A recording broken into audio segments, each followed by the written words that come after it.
thing. So this is going to be an Earthbound commentary over the current world record, PB or whatever, that I set about 3 or 4 days ago. I recorded it off stream, so there's no mic audio.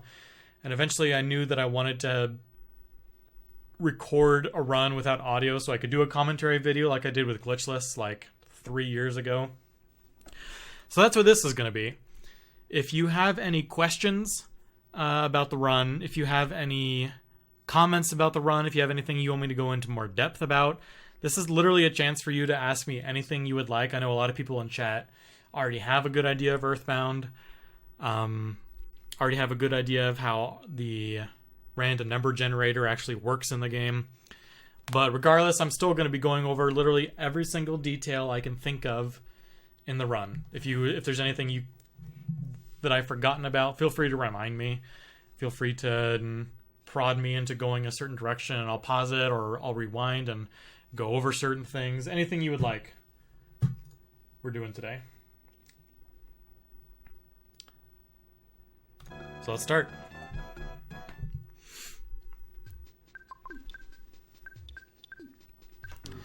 The first thing with any percent is this is a heavily manipulated game. So before we even go into any kind of depth with the actual gameplay itself, we need to talk a little bit how the random number generator in this game actually works. So there are 3 key values under the hood that are used to determine how the random number generator in the game will act and will interact with you. If you're keeping track at home, the memory addresses for these values are 7E0024, 7E0026. Those are both 1 byte hex value, or 1 byte values. They can be hex or decimal, whatever you want to read them in the format.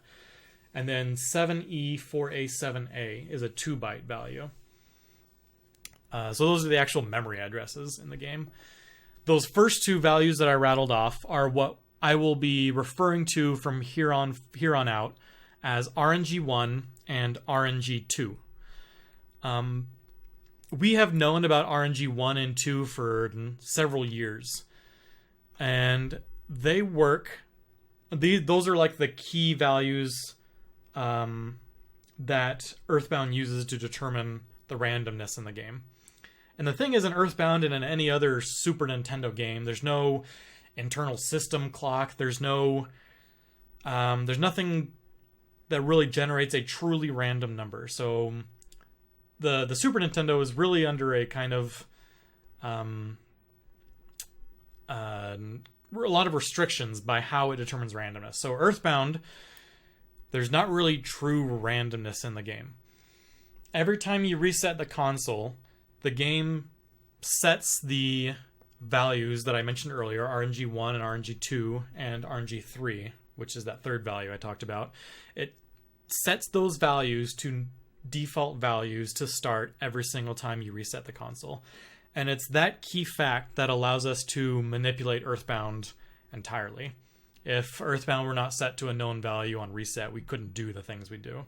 But it does. And we have to start worrying about how those values in memory change immediately.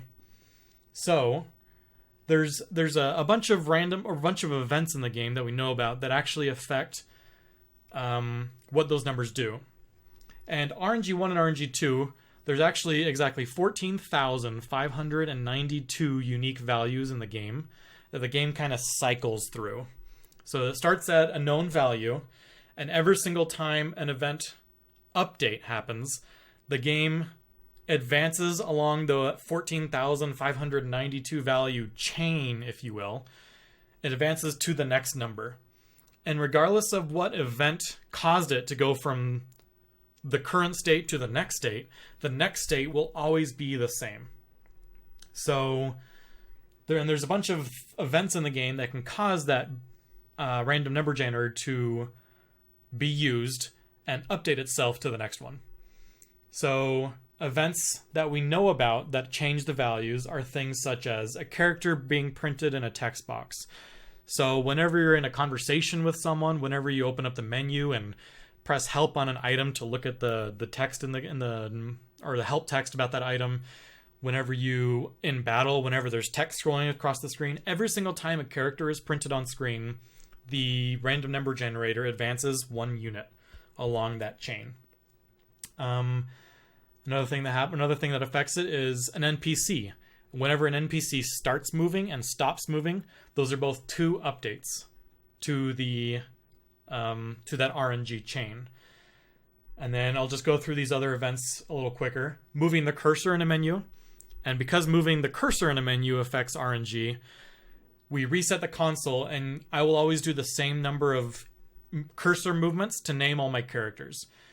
And because the number of characters printed in text boxes of matters, you always have to make sure the character names are always 1 character apiece.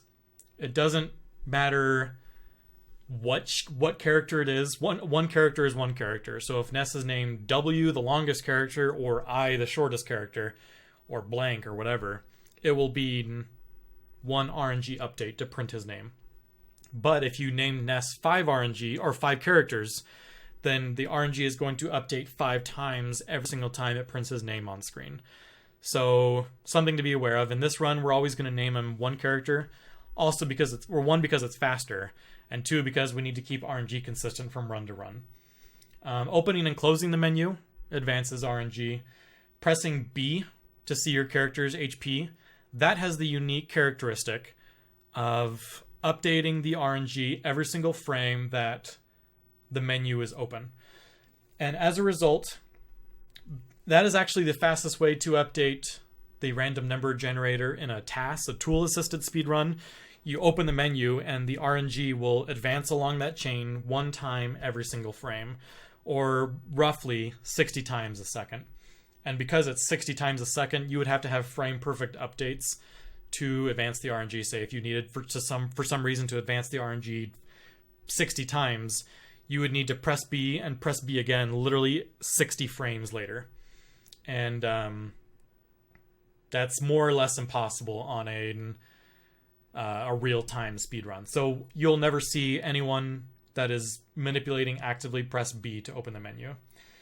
There's some other kind of minor things. When you're in Dusty Dunes, the RNG will advance every 20 seconds on a global timer when the game is checking to give you Sunstroke.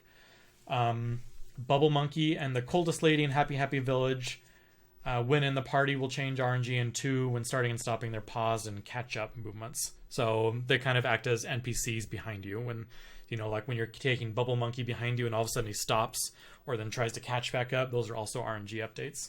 And as a result, manipulating RNG in Winters, for example, when Bubble Monkey is following you, is a little more difficult than in other situations.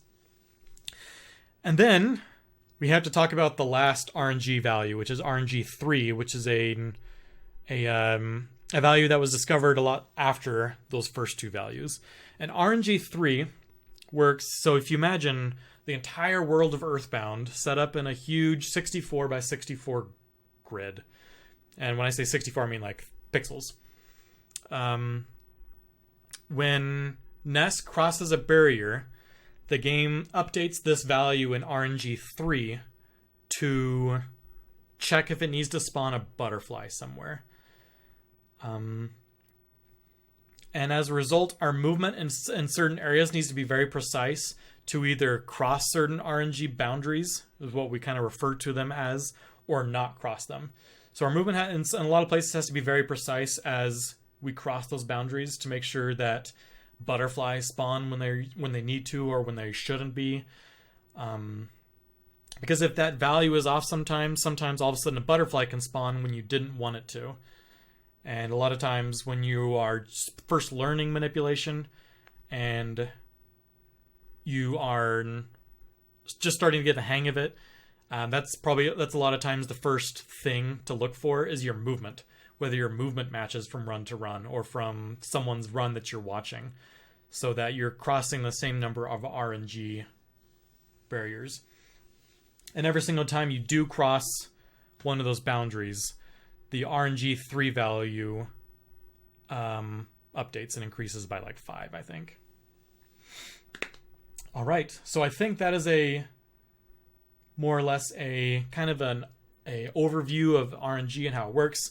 We use a variety of techniques to advance the RNG. For example, sometimes we'll talk about, we do a double A, which is double tapping A to talk to nobody. And if you do that, the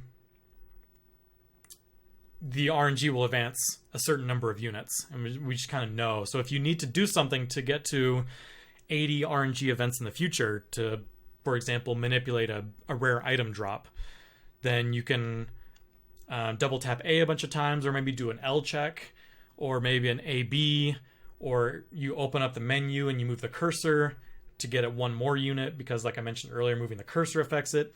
So there will be a lot of different menu opens and that kind of thing during this run that you'll see.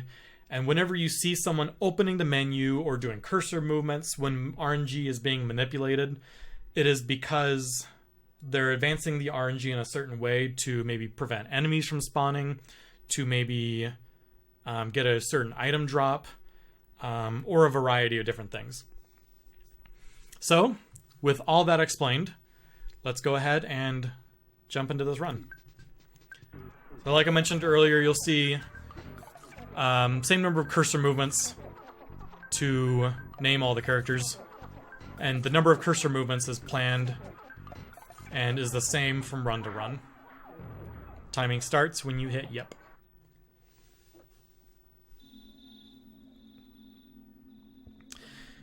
Exactly, Yabadi. If all of a sudden you advance the RNG too far, then sometimes you can't really fix it because you're ahead of where you need to be. You can't do anything to make the RNG go backwards. Sometimes if you are planning on already doing an input to advance the RNG like 30 more units in the future, you can change your menus around to advance the RNG 1 unit less to account for that. But yeah. Effectively, if you do too many movements or something like that, your RNG is misaligned.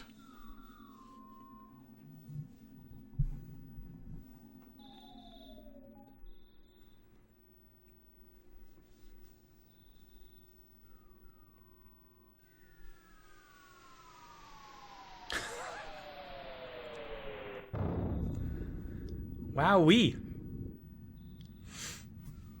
I'd like to explain why you're so hot. I don't have an answer for that, Lady Perfect. Okay, in this first room, it's literally just walking over and getting this present. You don't want to walk too far. You need to be a little quicker in this menu when you equip or when you're pressing B to get out of it. For some reason, if you stalled too long on one of the menus when you're exiting out, I'm not sure if RNG goes too far forward or doesn't go far enough, but Tracy in this room will do different movements, and it means your RNG has been thrown off. But a lot of times in our runs, we'll use NPCs as indicators of whether our RNG is right or not. So if we're on the same value of randomness, then we can look at NPCs and say, oh, this NPC should move down and then right, or up and then up again, or just left, or things like that. In this case, Tracy is the first indicator to know whether you're on the right RNG value or not at this point. I know we just reset the run or reset the game and got to this point, but it's a good indicator if you've just started learning any percent or something like that, to know that this is the first indicator if you're on console and you can't really look at underlying memory values to know whether you're on the right RNG value or not. And in this case, Tracy should move down and then to the right as you're exiting the room.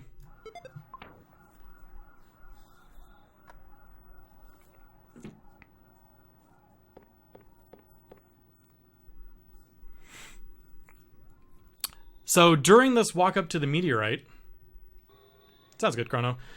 During this walk up to the meteorite, I mentioned RNG 3 earlier and how the world is kind of laid out in a 64 by 64 grid. And when you cross certain boundaries, that RNG 3 value will update and increase. That's not always the case. When spawns are globally turned off, there's a lot of events in the game that turn off spawns or that turn them back on globally. And it's kind of to prevent certain situations, the things like that. For example, once you kill Gygus, spawns are globally turned off, and you can't turn them back on. It's also why you've seen sometimes someone, when spawns are turned off, it's common to go back into the museum in Summers. You can back in Summers, you can get into the museum and only fight one of those little guys in front of the hieroglyph. You can fight one of them and then get back out before fighting the second one. That's really easy to do. It's really common for people to go back and kind of play with it, and you go back up to the museum and you fight the other mummy in there while spawns are globally turned off. And when you do that, the game doesn't really handle the death animation very well if you die. So the game doesn't actually give you the game over screen. It instead just puts you back in the room you were, but the screen is black, but you're still movable. So you can still move to the left and exit, or go through the door, and all of a sudden you're back alive, and all three your characters are ghosts, and the sprites are all screwed up, and the walls look funny and all that. And that's the side effect of spawns being turned off. So in this run, right now spawns are turned off. So you don't have to worry about how you walk in most of these areas. You can walk and cross those RNG3 boundaries, and RNG3 will not update because spawns are turned off, and as a result, butterflies will not spawn. So walking through here, so right now it matters how you walk when NPCs are on the screen. You want to make sure you don't leave an NPC loaded too long, so he takes another movement. You want to load him and unload him at very precise times. But right now, like right where Ness is right now, there's no NPCs that move. And as a result, I could stand where I am and walk around in circles for like 5 minutes, and RNG would not change.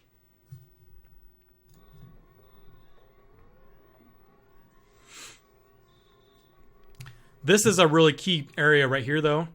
If you remember when you played Earthbound in the past, there's the shack down here. There's two traveling entertainers that are underneath it, and those are there right now as well. Those are always there. So those traveling entertainers are loaded, so you have to make sure when you're walking through this little area right here, it's roughly like right here, this little line boundary, to roughly like right here. It's kind of like this, just this general area. So when you're walking through this area, you just need to make sure that you take precise movements so that you load and unload those NPCs off screen at the right time. I just arrived, so sorry if the joke isn't hot or fresh, but I bet this will be world record. I bet it will be too. Okay, this Pokey character right here, his movements are actually scripted. He's one of the few NPCs in the game that actually moves around that does not affect RNG at all. So he's moving around on screen, but he doesn't just wander around. He just moves in a set place. So you'll see when I'm walking through this area, I bump against the tree to force myself in a very exact position when I'm walking through here, and then I walk through here. And that is to load the NPCs at a very precise spot and then unload them. When there's multiple NPCs on screen, sometimes RNG can be more finicky because the RNG updates are happening more consistently and quickly. So you want to have your movements have to be even more precise when there's more NPCs on screen.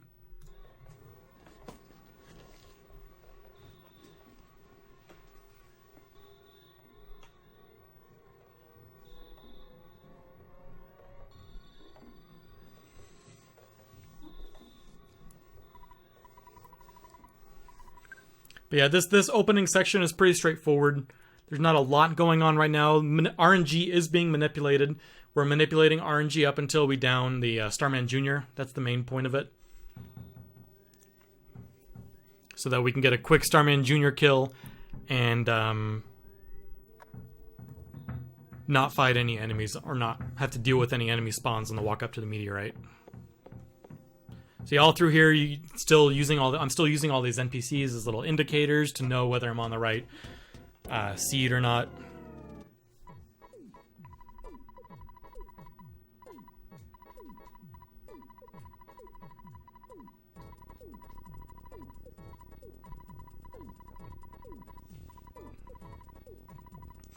Another fun thing I've mentioned in other videos is just the way you can mash text in this game. So there's 4 buttons that will actually advance text in this game. Those are A, B, L, and select. Select and B will advance text in what I call the negative manner, and A and L will advance text in the positive manner. And by positive and negative, I mean whenever an option comes up for you to say yes or no, if you're mashing A or L, it will choose the yes option. If you're mashing B or select, it'll select the no option. Does bumping into walls do anything? I forget if you said that. I mean, bumping into walls doesn't inherently do anything, but it just allows you to guide your movement a little better. So if you have kind of planned to bump into a wall, you can kind of use that as an indicator, and it always forces you to be in the same spot at the same time. So if you have the option to bump into things, it just forces you to always be in the same place every time you go through that section. It's just a nice guide if you can make it when you create a route or anything like that.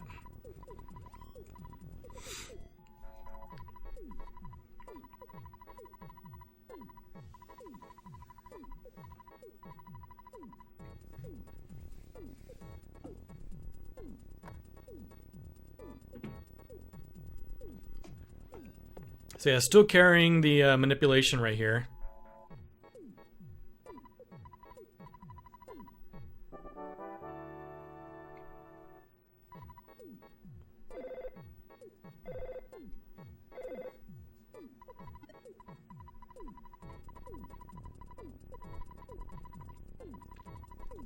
See, now globally spawns are turned back on right now.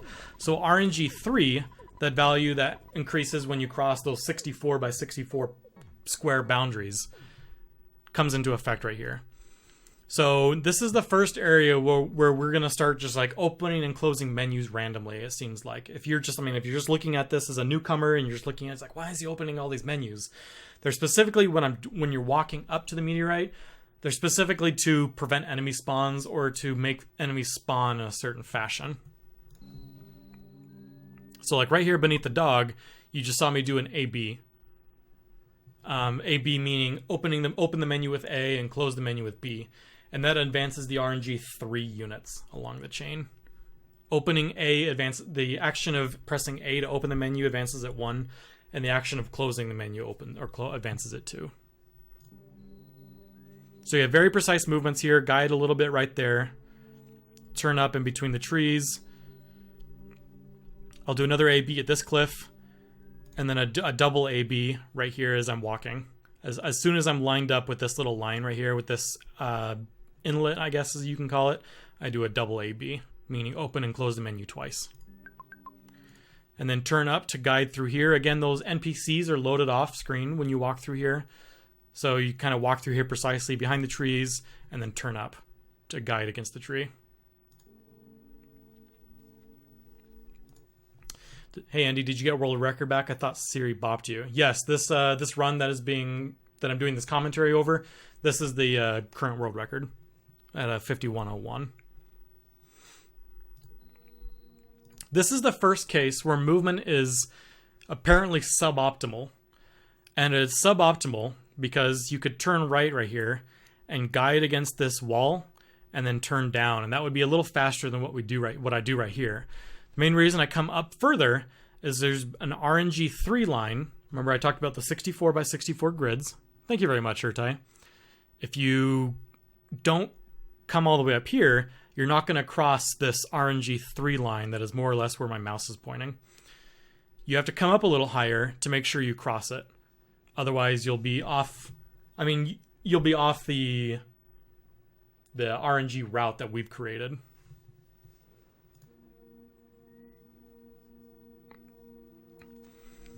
But here you have to make sure you do guide. There's another RNG 3 line more or less where my mouse is.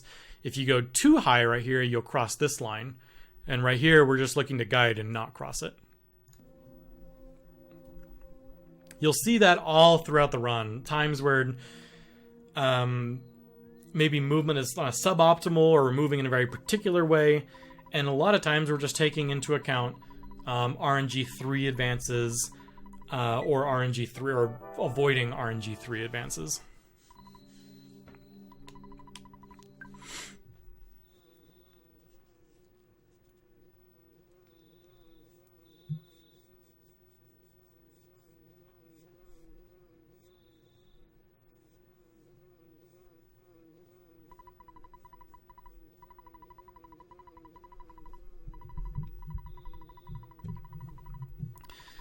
So this is the first time where I can kind of talk about how you can kind of take different routes to get to the same RNG value in the end.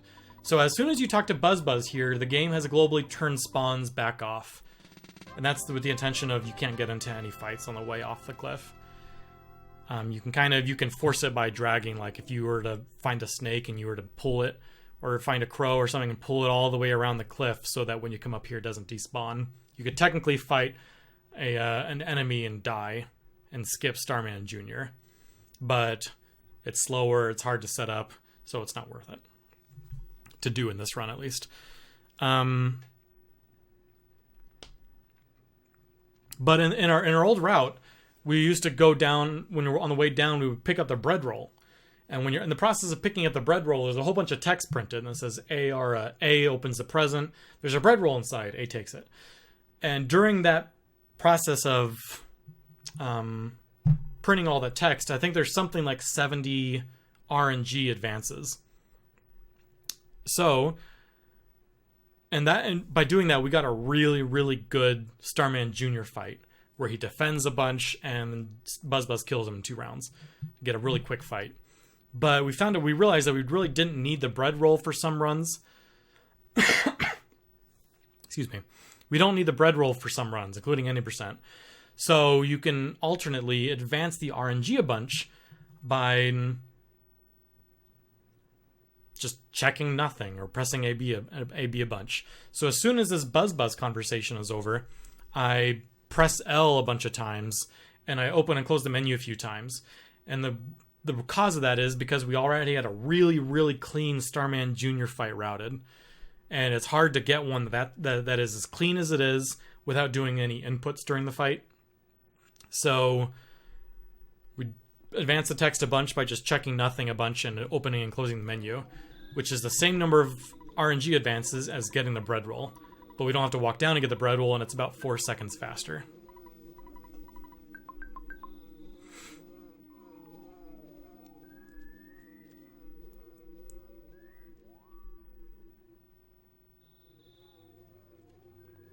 Again, precise movement through this area because you don't, or because of the NPCs off screen.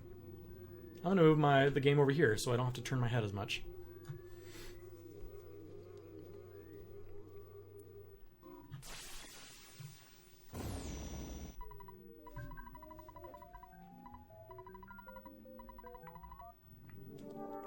So this is our first fight that we have in the game. In this fight, or in fights in general, RNG advancing is still a thing. So your turn order is determined as soon as the round begins. So you can't really affect turn order. So as soon as you have the chance to choose your action, the game under the hood has actually determined turn order 100%. So you can't do anything to affect your turn order, but you can do things to affect the actions that the enemies take. So sometimes in fights you might see us do target the enemy and then cancel it, which advances the RNG 3 units. You might see someone press B, which advances the RNG 2 units, or a variety of opening menus and having things printed out to advance the RNG a bunch. But on average, or most commonly, you will, if it's not a huge amount of RNG updates to get to a certain turn that you want, it's just a matter of pressing Bs or a combination of ABs until you get to the right value that you want for the turn to go the way you want it to go. In this particular fight, we just do an auto fight, and the fight advances exactly how we want. And then we take off the auto fight on the very last round and press B, and then bash. The reason we do that is so we get some stat gains that we want. Technically, you'll still win the fight if you just let the auto fight go, but if you let the auto fight go, you don't gain as much offense.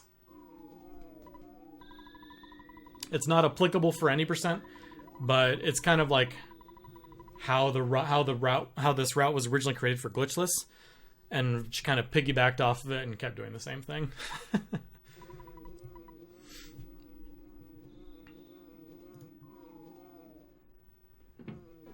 So from here on out, or from here in the run, it's not as critical that I'm carrying RNG.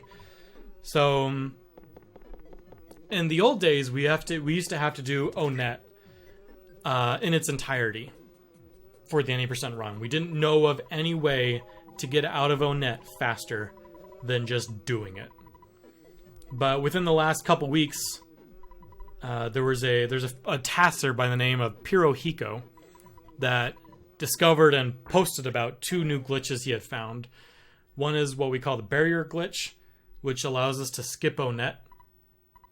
And the second is what I affectionately call the cliff wiggles, which allows us to get onto cliffs we didn't originally know were possible without using a teleport. Originally, you could kind of teleport, and when you're moving really fast, you move a bunch of pixels at a time on the map. And if you can kind of set yourself up properly, you're going so fast by the time you crash into the wall that you end up on the other side of the cliff. We already knew you could get onto cliffs that way, but by using skip sandwiches in a certain way, we can access cliffs that we couldn't originally. So anyway, back to ONET. It's daytime now, and the new glitch is already open to us. We have the ability to go down and execute the glitch, but we don't have enough money. So the first thing we're going to do, skip sandwiches make you the Flash, pretty much. You can jump up and down cliffs with a skip sandwich. So the first thing we actually need to do is we need skip sandwiches. We need the skip sandwiches so that we can execute the Tucson cliff skips. So we picked up that Mr. Baseball cap in the tree house, and we're just going to turn around and sell that and the cracked bat. And with the money in the ATM, that's going to give us enough money to purchase 4 skip sandwiches. Technically, if you wanted to play crazy risky, I've done it exactly once. But if you didn't pick up the Mr. Baseball cap, I believe you would still have enough money to buy 2 skip sandwiches. In which case you could get through the class. But anyway, that's like a 1% of the time it happens. So no one's gonna probably ever go for that. So we sold the cracked bat, we sold the Mr. Baseball cap, and we withdrew all of our money and bought a cold remedy. The cold remedy is gonna come into play a lot later. But now we have enough money to purchase 4 skip sandwiches, and we're coming in the hotel to set up the barrier glitch, which will allow us to skip ONET. So what I'm going to do here is reset the console. This was a setup that another Earthbound tasker or speedrunner by the name of Ox was. He was the one that created this manipulation route to do this barrier glitch in real time on console.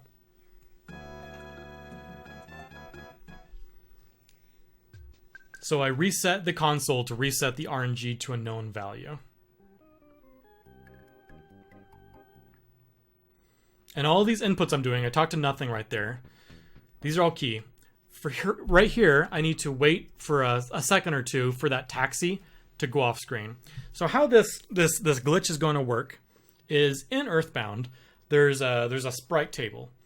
A table where the game loads all the sprites and kind of like their location information, what sprite it is, where to go, and all things like that. The cars are sprites, enemies are sprites, NPCs are sprites, and certain other things are sprites, like the barriers in Southern ONET. If you remember in Southern ONET, you have like those 2 cop guys that are standing there, and there's 4 barriers. Those are all sprites as well. They're not like technically on the map. The game puts them there. So the game can only store 22 sprites in memory. And the game has lots of safeguards to prevent you from getting too many sprites on screen, because bad things can happen when there's too many sprites on screen. So, for example, when there's 10 or more enemies on screen, the game won't spawn any more enemies. So that's kind of like a safeguard that the game has in place to prevent you from getting too many things on screen. Because I mean, what is the most common way you'd get a lot of things on screen? Just tons of enemies all over the place. there's the enemy, little 64 by 64 tile grid. Sometimes a given 64 by 64 pixel tile is assigned as a spawn tile, or what I will call them as in the future. And certain spawn tiles have a percentage of spawning enemies, and if it does spawn an enemy, it has like a 1 in 8 chance to spawn this type of enemy, or a 7 in 8 chance of spawning this enemy, things like that. So what we're going to do is we're going to load sprites in a very certain, or a very particular order. So when we walk down here, or anything with a hitbox is a sprite, not quite. Trees, for example, and stop signs and walls that are just part of the map, those are not sprites. Those are not sprites the game holds in memory in the sprite table. Those are just part of the map. So we're going to walk down, and we're going to do some inputs as we walk to the left. As we walk through that like area with all the sharks in front of the arcade and stuff, we're going to do some inputs as we're walking through there to get all the spawn tiles to trigger and load a ton of enemies on screen. And the truck will be at slot 0. And we're going to completely fill the sprite table, all 22 slots, with stuff. So as soon as we start walking south, those barriers are going to start loading, because you're going to start getting close enough and the game is going to load them. So the 2 cops are going to load, then the 2 barriers underneath them, and then the 2 barriers underneath them. But when we're loading those bottom 2 barriers, there's only 1 slot available for sprites. And because there's only 1 sprite, what the game does is it can't load that second barrier because there's no spot for it. So I don't know exactly why this happens, but what ends up happening is sprite 0 ends up getting swapped out with what should have been sprite 23, or sprite 24 if you're counting from 0. So the next sprite that needed to get loaded ends up getting loaded in slot 0, and it overwrites what was there, and it doesn't go where it should go. And as a result, when we're walking south, you'll see that the truck disappears and gets replaced with a barrier. And as a result, the barrier doesn't load where it should be, and you can walk right through that area. So let's see that in real time. So just doing inputs to advance the RNG a little bit. That truck was the first thing that loaded, so that truck is in memory value 0. Do another input just to get more things to spawn. So you see right here, there's a ton of things on screen, or a ton of enemies. Some of them are a little off screen, but they're still loaded in memory. As we were walking left, there are a bunch of sharks right here. There's probably a few more up here. There's a few more over here that just loaded off screen. And as a result, there's only 5 sprite slots available. But as soon as we walk south, we're going to try to load 6. And keep an eye on this truck. As we walk south, the truck is going to disappear and get replaced with a barrier. Bunk. So that is exactly what happened. As soon as we walk south, right there is where the game was loading the barriers off screen. But that slot was not available. There were no slots available at all. So slot 0 ended up getting swapped with the new one that was trying to be loaded. And those sharks that were in there, the reason they popped into existence, why they weren't there before, is because they actually loaded on top of the truck as it was driving by. And that's why the truck stayed where it was. Normally the truck just drives on by unless an NPC or an enemy gets in the front of it. But this time, as we were walking to the left, enemies spawned inside of the truck or on that space. So that's the reason they're there, is because they were technically already there underneath the truck. And truck sprite disappeared, so now we can see the sharks. So we walk south further, you'll see we talked about how there were 6 sprites that loads. These cops load, and then these barriers load a little bit later, and then these bottom 2 barriers try to load afterward. So as a result, that barrier ended up getting put where the truck is. And we can just walk right through. This is honestly, it's a super exciting glitch. It is I would say I've been speedrunning Earthbound for about 5 years. It is the most significant glitch or technique or anything of that matter that has been discovered since I started speedrunning this game. It ends up saving about 9.5 minutes in the any percent speedrun. So you don't have to go beat Frank. You don't have to go get the key from the mayor. You don't have to go do giant step, and you don't have to fight the cops. It eliminates all of that. More significant than RNG manipulation, I would argue that RNG manipulation isn't really a glitch per se. It's more just an abuse of existing mechanics.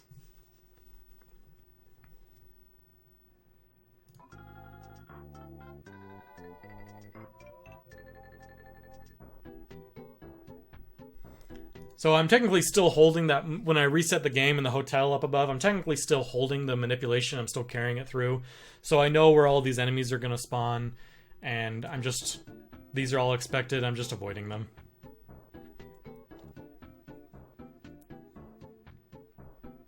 And I know there's technically another mushroom underneath this tree.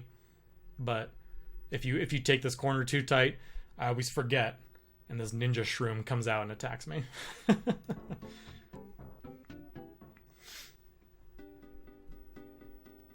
Okay, so 11 minutes and 16 seconds into the run, we're in Tucson, which is absolutely crazy. Unheard of more than 2 weeks ago. So now that we're in Tucson, first thing we're going to do is we're going to abuse, the goal here is to abuse another glitch and get into Threed. So the map of Tucson and the area between Threed and Dusty Dunes, there's like a little outside area that remember if you take like a bus or walk through when you can, there's a little connecting area that's outside, and that little connecting area is actually connected to Tucson. If you could walk through cliffs, you could walk right into that area. And the goal is eventually to get access to stairs as fast as possible. Stairs are going to enable us to get out of bounds and walk to anywhere on the map that we want to. So that's the goal here. We want to get to stairs and get to somewhere we want, or so that we can get anywhere we want in the game as fast as possible. And the fastest way to get to stairs, or the quickest access you can get to stairs, escalators don't count, unfortunately. The quickest, so like the escalator in the department store in Tucson doesn't count, doesn't work. Fastest way to get access to stairs is the stairs in the Threed graveyard, where Jeff crashes the Skyrunner. Those stairs underneath there, those are the quickest stairs you can get access to in the game to execute the out of bounds glitch. So the whole goal from here is to get to those stairs as fast as possible.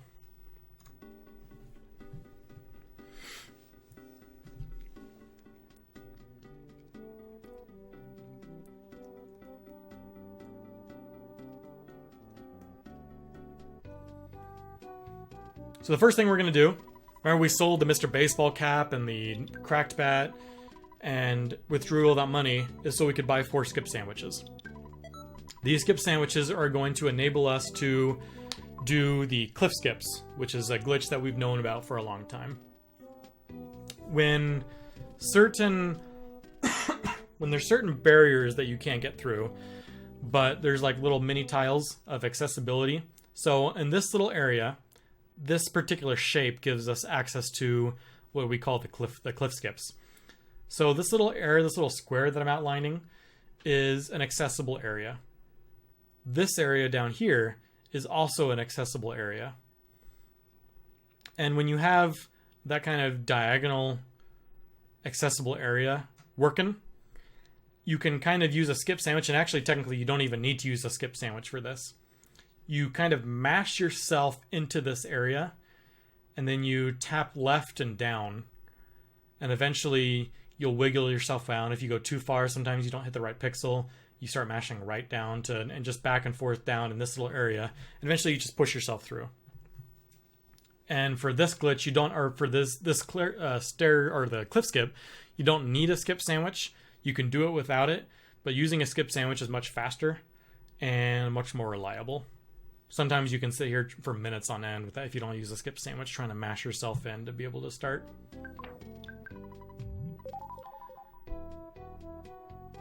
So I'm going back and forth. This is the position you're looking for. It's very apparent when you hit it. And then as soon as you're in this position, I'm going to start tapping left and down to get access to this little area. And it's going to end up pushing us through, and we can access the other side of the cliff. Same thing here. I'm just going back and forth trying to mash myself in, tapping left and down to get there. This glitch, so this is the area that I was talking about before that's in between Threed and Dusty Dunes, this little area. For some reason it's connected.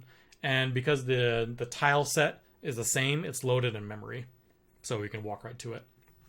And here, this tile and this tile are accessible, these corner ones that are touching. So we need to use a skip sandwich. This one you cannot do without a skip sandwich. You have to use a skip sandwich for this one.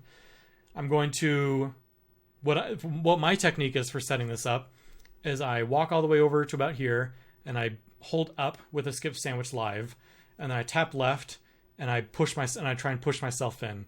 As soon as I tap left once and I push myself in, then I know I can do the glitch. And at that point you want to like tap right, like up and right to get there, and sometimes that won't work, so you need to go like, tap left to go back a little bit, and it's just a matter of going left and right and up until you eventually get over there.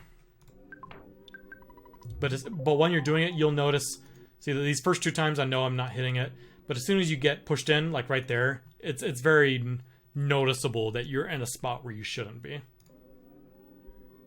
So I tap left a little bit and just trying to get myself in the right position. So now I'm in the tunnel that's on the right side of Threed. So these ghosts are going to chase me back into Threed.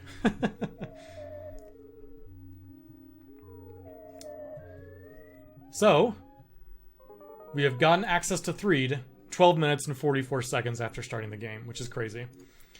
At this point you need to have at least 2 skip sandwiches for this particular run. Some routes may require a larger number, a smaller number, but this particular route requires at least 2 skip sandwiches. This trash can right here, if you needed to use more skip sandwiches than you expected, you can pick up this one. So because we bought 4 and we only need 2, if you use 2 to get through, you don't need to pick it up. If you use 3, you can pick up this trash can sandwich as a backup. It just gives you a little more leniency and a little more space, a little more room to work with. So here, I'm just avoiding spawns. First thing we need to do, and like I said, our goal here, our objective, is to get access to stairs as fast as possible. But right now, the stairs underneath the graveyard are blocked by the tombstone, so we can't go down there yet. The fastest way it's going to open up to us is to go through Winters and crash into the gravestone or into this gravesite with Jeff and the Skyrunner, so that it's open to us. So yeah, we're just following. If you've played casually, this looks very normal to you. Going through the graveyard, talking to the zombies, and continuing the story, as it were. It's not much of a story when you've glitched it this much.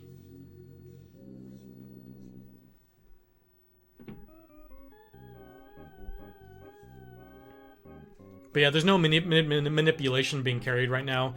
It's really hard to carry manipulation through those cliff skips. Sometimes you have to use more sandwiches than other times. Sometimes you end up crossing a bunch of RNG3 barriers as you're going back and forth trying to cross the cliffs. It's really inconsistent and really hard to carry it. Maybe someday in the future someone will carry manipulation all the way from like console on until crashing here or something like that. And if you can do that, it'll save a reset and allow you to walk through the graveyard without having to worry about spawns. Things like that. It's just things to consider if it gets to a really high level for future runs. But as it stands right now, no one has bothered trying to carry manipulation through cliff skips. Okay, Winters. Winters is the spot where the cliff wiggles, as I mentioned earlier, come into play. And that will allow us to access cliffs and get through cliffs that we normally thought were impossible without using like a teleport or something. So thankfully, all of Winters is connected. So if you get on those cliffs, like on the western side of Winters, there's like cliffs that go all the way up and down. If you get on those cliffs, you can walk all the way on the cliffs up there to right above that little cliff above Andonut's lab. So this is a very normal part. We're just going to walk through and get out of the dorm. To do that, I have to walk downstairs and get the key to the locker, use it. Doesn't work, come back, get the bad key machine, try that. And goal here is just to get out as fast as possible. There's two ways of executing the cliff wiggles. The way that actually started doing when we started doing this new route with any percent is getting enough money to buy 4 skip sandwich DXs. And that included, you know how Jeff starts with that broken spray can. You go south to the Tessie camp, fix the broken spray can in the tent that you can sleep in, and then head back north and you sell everything that you have, and you can get enough money to have 4 skip sandwiches. 4 skip sandwiches makes the cliff wiggles a lot safer. And it's how I would recommend someone, if someone were starting to run any percent and wanted just a more reliable way to get through, you gotta do 4 sandwiches. This is actually my first run ever done using just 2 skip sandwiches. 2 skip sandwiches is riskier, but props to another Earthbound runner named Daniel RGT, who came up with a setup that is pretty dang consistent and allows you to get through each cliff that you need to do in a single sandwich.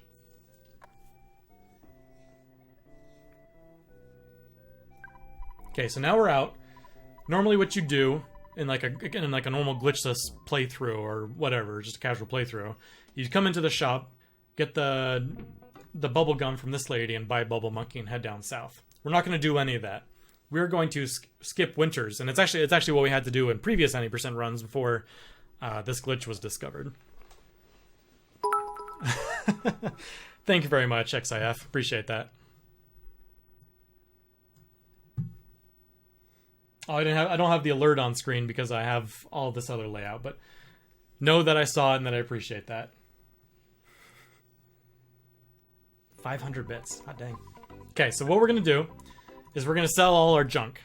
That includes the big bottle rocket, the broken spray can, and the home set and the pop gun. That's going to give us enough money to buy 2 skip sandwich DXs, which is just enough to do both the cliff skips. Cliff Wiggles. Who is Cliff Wiggles? He is the man. So for many of you, this is going to be brand new.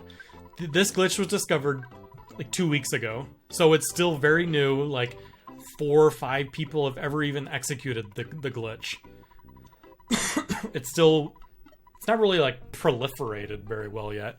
It's very still kind of on the DL. Not intentionally. So we just have to walk through this area. Sometimes there's a dog, sometimes there's a goat. Those are bad spawns. We just need to get through here.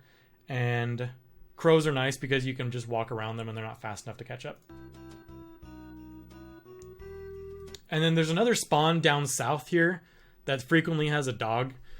By walking up above these trees and then coming around them, it prevents that spawn tile from triggering, and there will never be an enemy there. So that's why I kind of take a roundabout way. Technically, I mean, it would be faster to go through here and get lucky, but I prefer consistency. So just walk around here and take the upper end, and the enemy will not spawn. Okay, this is the legendary site for the Cliff Wiggle, and because of Daniel RGT's setup that he found, these cliffs are forever known as the Cliffs of Daniel. So if anyone ever calls them otherwise, correct them. Those are the Cliffs of Daniel. Okay, so what we're going to do is I'm going to mash myself into this cliff. Kind of similar to the previous cliff skips that you saw in Tucson getting to 3 early. We're going to kind of mash ourselves into the cliff and then try to walk left. Or no, try to walk up, I'm sorry. You mash yourself in as far as you can and try and walk up. And what I'm looking for is to get stopped on the wall. If I get stopped on the wall, that's the setup. And that's when I begin. Sometimes if you don't do the setup and you try and do it and you try and start the cliff skip or the cliff wiggle, it very rarely you very rarely do it in one sandwich. A lot of times it'll take you 2 to get through. But with this setup, it pretty consistently happens in 1. Okay? So you'll see me trying to mash my way in here, and then I walk up to try and hit the magic get barrier. Right there. So I just hit it right here, and that's where I'm going to start. So how the cliff wiggle works is that it requires a skip sandwich. You cannot do it without a skip sandwich. Because of an arithmetic error under the hood, if I tap up and left on this particular like diagonal cliff, if I tap up and left, I'll glide back and forth along the cliff. But because of an arithmetic error under the hood, I am slowly getting further and further into the cliff. It may not become apparent until you start seeing Jeff get a pixel further and a pixel further. And because of the arithmetic error, you slowly inch your way through until eventually you're far enough to be through the cliff, and then you pop right through. So I'm going to immediately pop a skip sandwich and start wiggling. Hence the cliff wiggle. I'm just tapping up and left. There's nothing else to it. Up, left, up, left, up, left, up, left, up, left. As fast as... pretty much just a pretty consistent pace. You want to do it pretty quickly. And then, magically, pop. You do it long enough and you get through. Sometimes if you don't set it up correctly, you won't be all the way through in one sandwich. And if you use that second sandwich, you usually get through. That's why we would go south and repair the broken spray can to get more money to buy 2 more skip sandwich DXs. Because we didn't have a reliable setup. And if you're just learning this run, I would recommend that you do pick up 4 skip sandwiches to start until you get a better feel of how it works and how you deal with the cliff wiggles and how you can mash and that kind of stuff. But yeah, get on the cliffs. And like I mentioned earlier, these cliffs go all the way down to Andonut's lab. So you see like the out of bounds over there. There's nothing over there. Just walk all the way down. Get some weird lines and stuff. There's Rainy Circle that you have to fight Shroom to get to.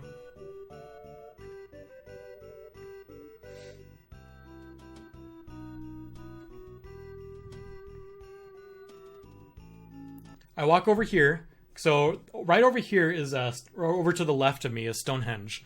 So I'm right above the cliffs above Stonehenge at this point. So there's a K-boy that pretty frequently spawns. So by walking over here and then walking left and around the tree, it prevents the K-boy from spawning. Just little movement techniques to get things from happening, to prevent things from happening. That's a fun little feature. That's the exit to Brick Road.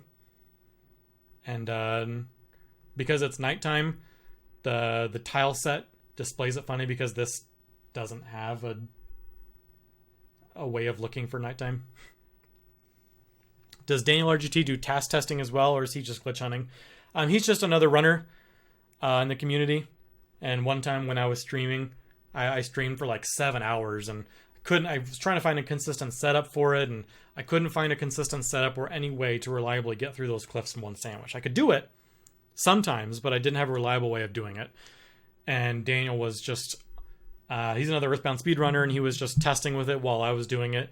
And he found a consistent setup, and he was like, hey, check out this video. And I looked at it, and I was like, huh, I'll try it. And then it just started working every time. So that's why I call it the Cliffs of Daniel, because he just came out of nowhere and he was like, hey, try this. And it works. So for this cliff, I'm going to be guiding against this cliff right here. I'm going to be doing a very similar setup, but kind of in the opposite way. I'm going to be mashing myself in and then walking left and try to get stuck on a barrier. And this time it happened really fast. So I'm actually holding left right here. And I can't move left. That's the sign that you're in the right spot. And then I'm going to do the same thing. I'm going to do the cliff wiggle, which is to use a skip sandwich and alternate between up and left as fast as you can. Maybe not as fast as you can, but fast enough that you spend a lot of time gliding. You want to basically essentially maximize the time you spend gliding against the cliff. But you can't hold it up too long, because then you'll walk up past the cliff and you'll go up above, and then you won't be. You're not gliding anymore, and you've gotten out of the setup, and essentially it's a reset. So I'm in the setup, pop a skip sandwich, and then I'll start wiggling up, left, up, left, up, left, up, left, over and over and over again. And you'll see Jeff slowly starts creeping further and further into the cliff. Until magically,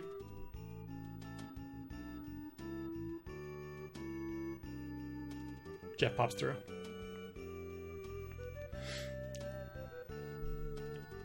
And doing that, you skip having to go south in winters, you skip having to take the Tessie ride, you skip Brick Road, you skip Pond Cave, you skip quite a bit of stuff, and a lot of stuff can sometimes be scary. And it saves 3 minutes or so. It's pretty significant. Do you find the run more enjoyable with the new setups and stuff? Not so much the cliff wiggles. The cliff wiggles are just kind of a fun side part. The big thing is the Onet barrier glitch. The fact that you don't have to manipulate all of Onet anymore for any percent is huge. And frankly, it makes the run easier.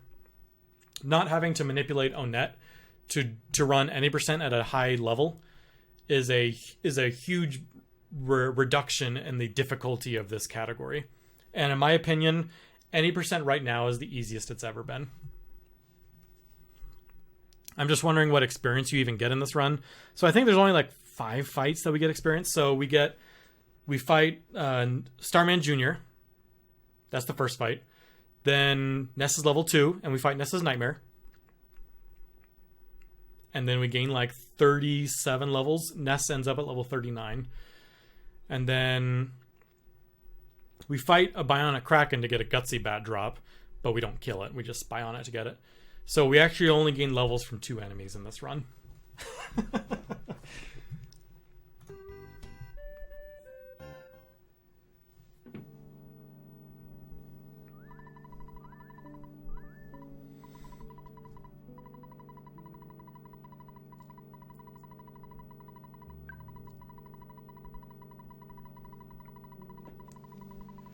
Okay, here I'm actually going to... This is the beginning of a very long section of manipulation. Setting myself up kind of in a precise spot. And we're going to save and reset the console. Because again, we're starting a very long section of RNG manipulation. We're basically going to manipulate from where we are right now until Ness's Nightmare is dead. It's about 10 minutes of manipulation. But it's essentially required to get a really fast time. A single wrong input, a single wrong movement, and your RNG drops, and essentially it's a reset back to here. Hey, what's up, Loveless? Just doing an Earthbound commentary over my 90% record.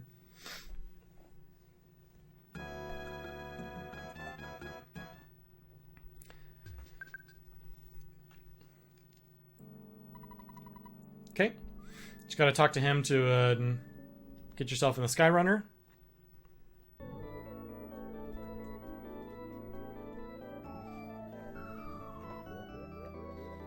And then essentially we just have to watch. This is kind of a boring cutscene on the run. But you gotta watch it. Okay, so I'm actually gonna jump forward a little bit. But I want to call out one thing. That little dude right there, we call the Maxwell sprite. I'm going to jump ahead until we come around on the second pass. Did I go too far? Okay. So right here. So when we're coming around the second pass, we use the Maxwell sprite as an indicator to know what RNG value we're on. I don't know why. Sometimes it varies. I don't know if it's like sometimes the Skyrunner loads NPCs because you're using diagonal movement. Sometimes it's not consistent. I'm not sure, but NPCs are still actively moving when you're taking the Skyrunner around. And sometimes Maxwell, that little sprite, moves one way and sometimes he moves another. And we use that as an indicator to know what RNG value we're on.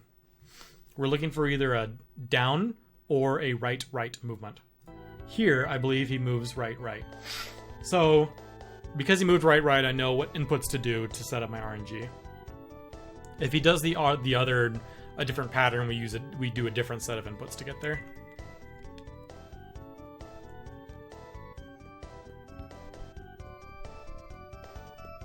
So, Jeff has crashed in the graveyard, and now we have access to stairs, and now we can break the game.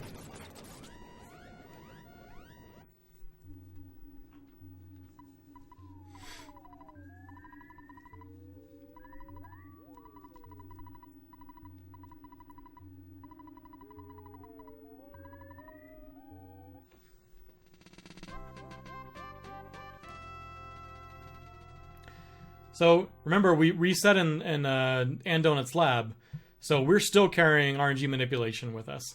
Who's that girl with you? I don't recall meeting her. Yeah, at this point, the game just assumes you have Paula, and whether you have her or not, it puts her in your party.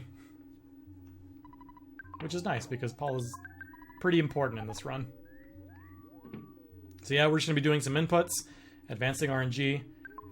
Because Maxwell moved right, we do an AB. If he did a different input, we do AB, A down B. And it's a difference of 1 RNG value. So as soon as we get out, we're going to do a bunch of inputs. So there's already some enemies that have loaded off screen. There's a zombie and a ghost. So the fight is already there that we want to get ourselves into. So ultimately we want to get ourselves... The situation we want to get ourselves out of after the fight is we need Ness to be almost dead. We need him to have a cold. We want him to be possessed so we can use it as an indicator of when to do as like a visual cue to do future glitches. And we want a secret herb so that we can revive Paula when she's dead later. I thought I saw a bear. Yeah, in Paula's inventory, she always starts with a teddy bear. So the game determines enemy drops as soon as the fight starts. So we're going to advance the RNG to a point so that we can start the fight where the ghost has been the one that has been selected to have a drop, and he has the secret herb. I think it's like a 1 in 16 or a 1 in 32 chance, one of those two. But we're manipulating it so that that ghost has a secret herb so we can spy on it and get it from him. So that we're going to revive Paula later.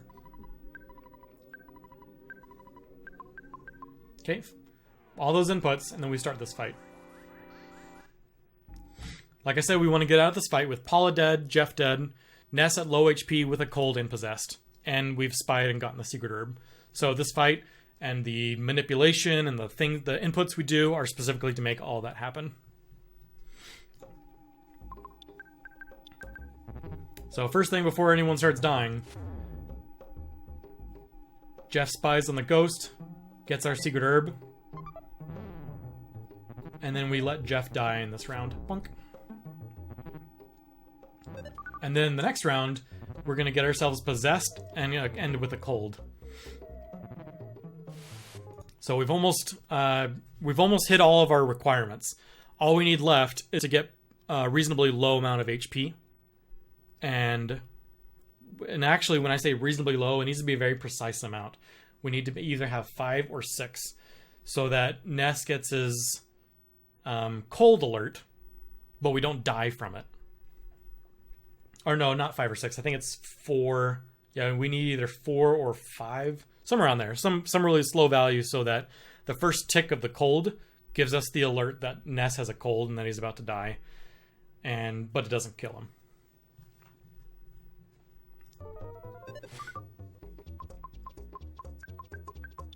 So we did a bunch of inputs so that the little ghost that's possessing us is the one that hit us. Because it's hard to manipulate the zombie. Because Ness is level 2. These guys hit hard. So it's really hard to get these guys to hit for a low amount of damage, especially and have the other guys do reasonable things. So we manipulated the possessed ghost to hit us, and now we're gonna run and get out of here. Sitting at 5 HP. Hey, what's up, Necron fan?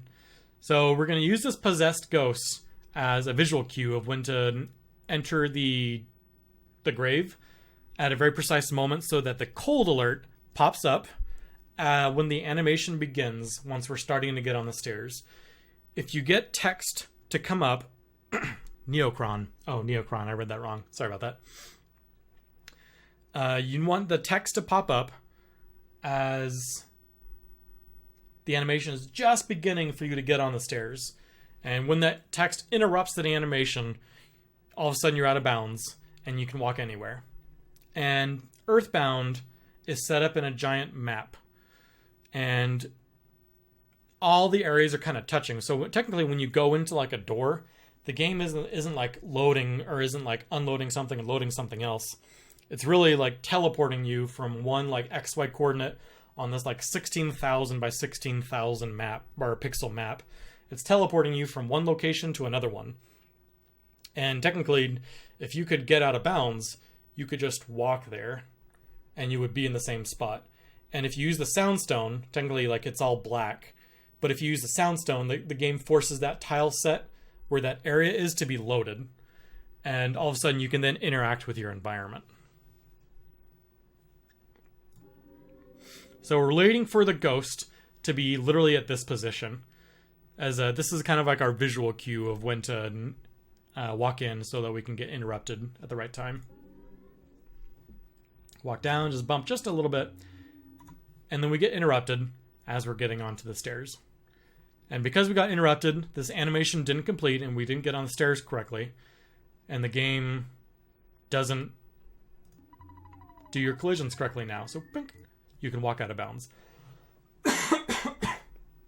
And we can, because we can walk out of bounds, we can literally walk anywhere in the entire game.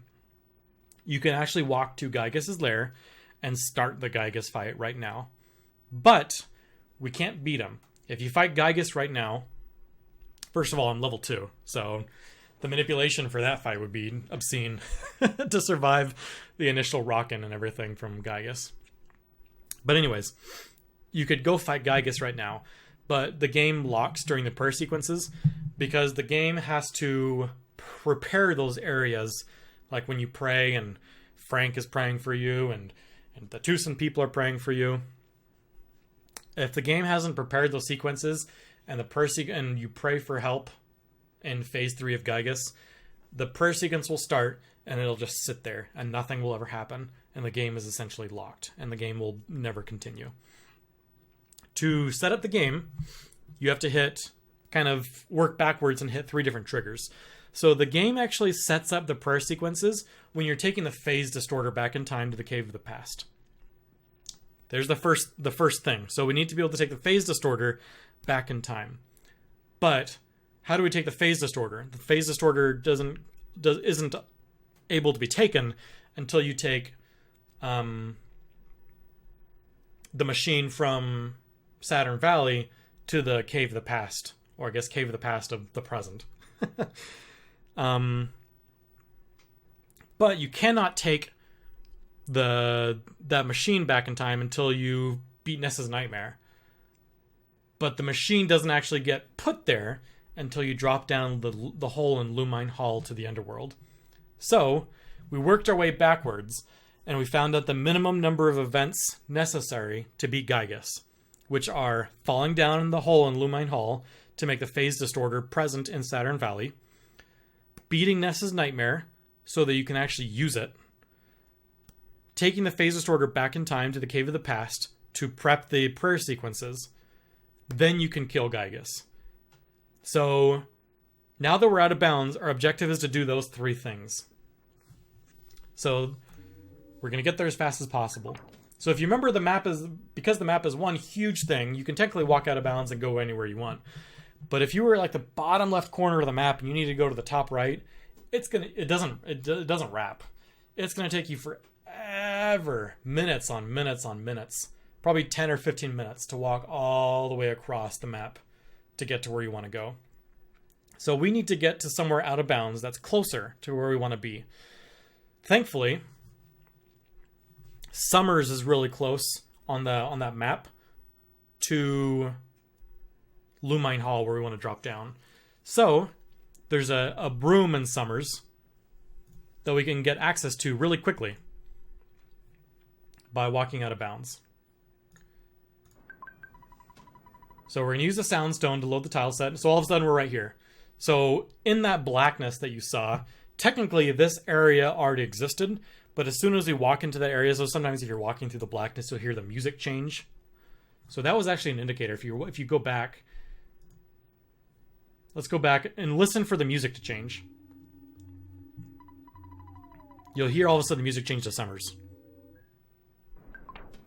So the music changed before you loaded the area.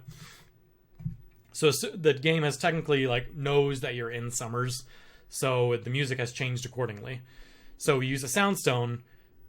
The collision detection is still off, but we can interact with doors. Yeah, Michael just posted that in chat. Here, I'm actually going to go ahead and load that real quick. And let's...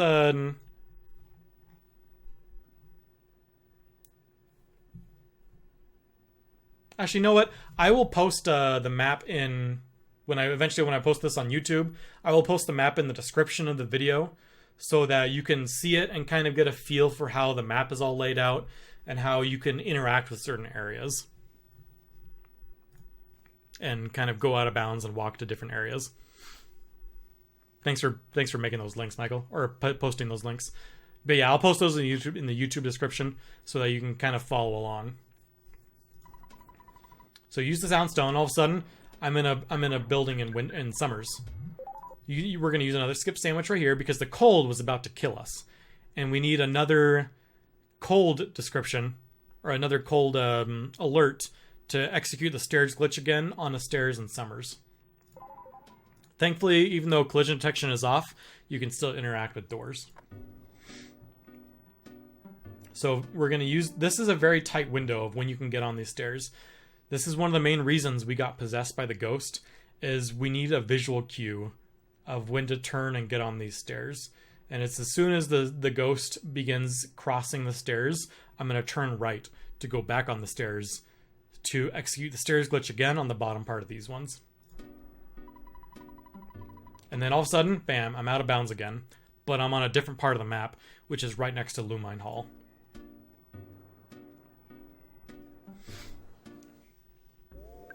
I'm going to pop my last skip sandwich, otherwise I would die from the cold. It's not frame perfect. It's very close to frame perfect. I imagine there's only like 4 or 5 frames where it works.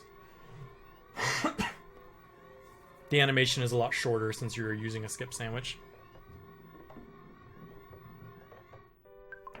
So you just heard the music changed to Lumine Hall music. So that's how I know I'm in Lumine Hall.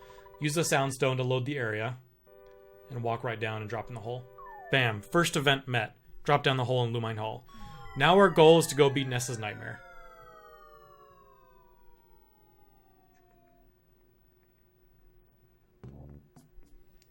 So we're just going to let ourselves die to the cold. Dunk. So we died and we got out of Underworld. And thankfully, the game is... The death location for right now is back in the Threed Graveyard. Perfect. That's right next to stairs.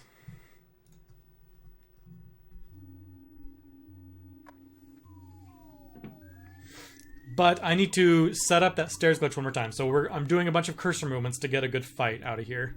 Giant ghost. So I need a single zombie fight. So the goal here, we don't need to get possessed because the stairs glitch is a little more lenient to get on and to hit. So I don't need to get possessed. I just need a cold, and I need to be low on health. So that's all we're looking at this fight.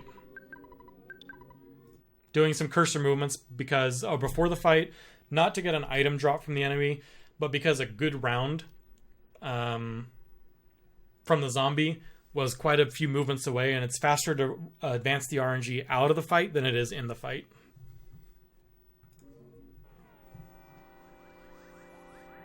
Hey, what's up, Temple? How you doing? So yeah, if you look there, I did a kind of a weird pattern to get to the defend. I mean, the fastest way to get to defend is just right and down, but I went left, down. It's because I want 3 RNG advances to get the round that I want. And the round that I want is a really weak damage from a defend. So here, it was kind of tricky. So I was the one that routed this fight, and I needed a low damage roll, but I remember I'm level 2. And this is 3. The game is expecting you to be more like level 12, 13, 14, somewhere around there. And the zombie on a normal hit will hit me for like 60 if I'm not defending. So I defend, I reduce down to 30, but then I have to get a really, really low damage roll. I mean, you kind of have a range of damage you can take. So I needed a really low damage roll, and that's why I needed all those RNG advances to get that low damage roll. And then we need to get a cold. And now we're out of the fight. And again, we're out of the fight with low HP and a cold. So we can execute the stairs glitch once again. So there's no visual cue for this one. So all I'm doing is I'm walking to the ladder, and I literally just in my head, I go, stop, go. I don't really have a visual cue or anything like that or a setup for it. I just in my head have a more or less time that I need to stop. And thankfully it's lean enough that I don't have an issue with it.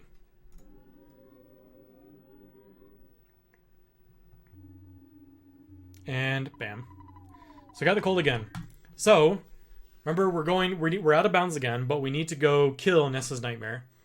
Unfortunately, you can get to the Sea of Eden from being out of bounds, but you cannot interact with Nessa's Nightmare, and there's no doors to interact with to cause collision detection to be back on. So the only way that we could get collision detection back on so that we can fight Nessa's Nightmare is by entering one of the buildings in Magicant so that we can use a door. And then collision detection is back on like you saw in Summers. So thankfully there's a pretty close place we can find. If you look at that map down in the description of the YouTube video, there's if you walk straight up right from here, eventually you run right into what is the Flying Man house. But we're going to walk through a bunch of other areas as well. So you'll hear the music change several times as we're walking across the map.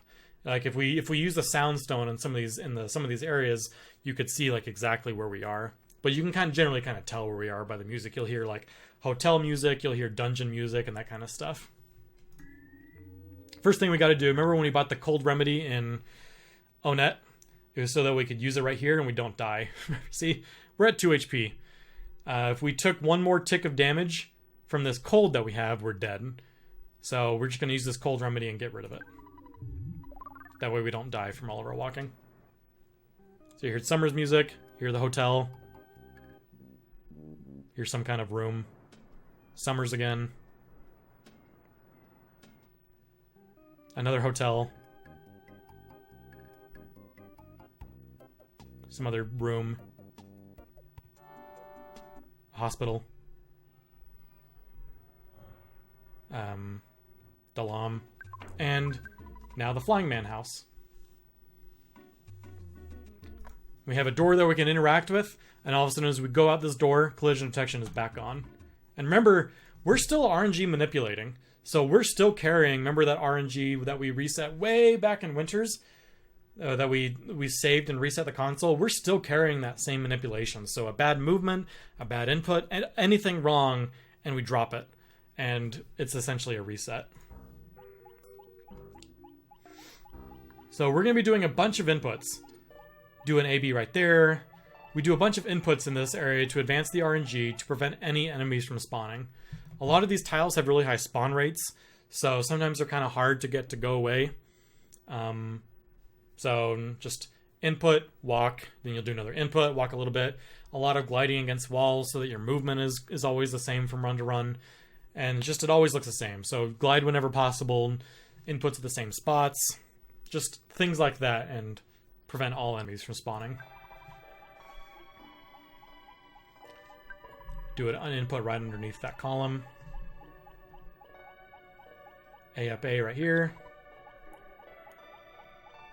I do an L input as soon as Nest starts gliding. I do an AA and an AB right underneath the present.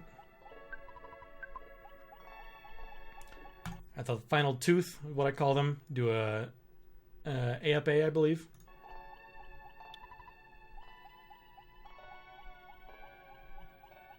I mean, you can kind of use the fact that there's no spawns as an indicator that you're on the RNG, because normally when you walk through this place, there's spawns galore.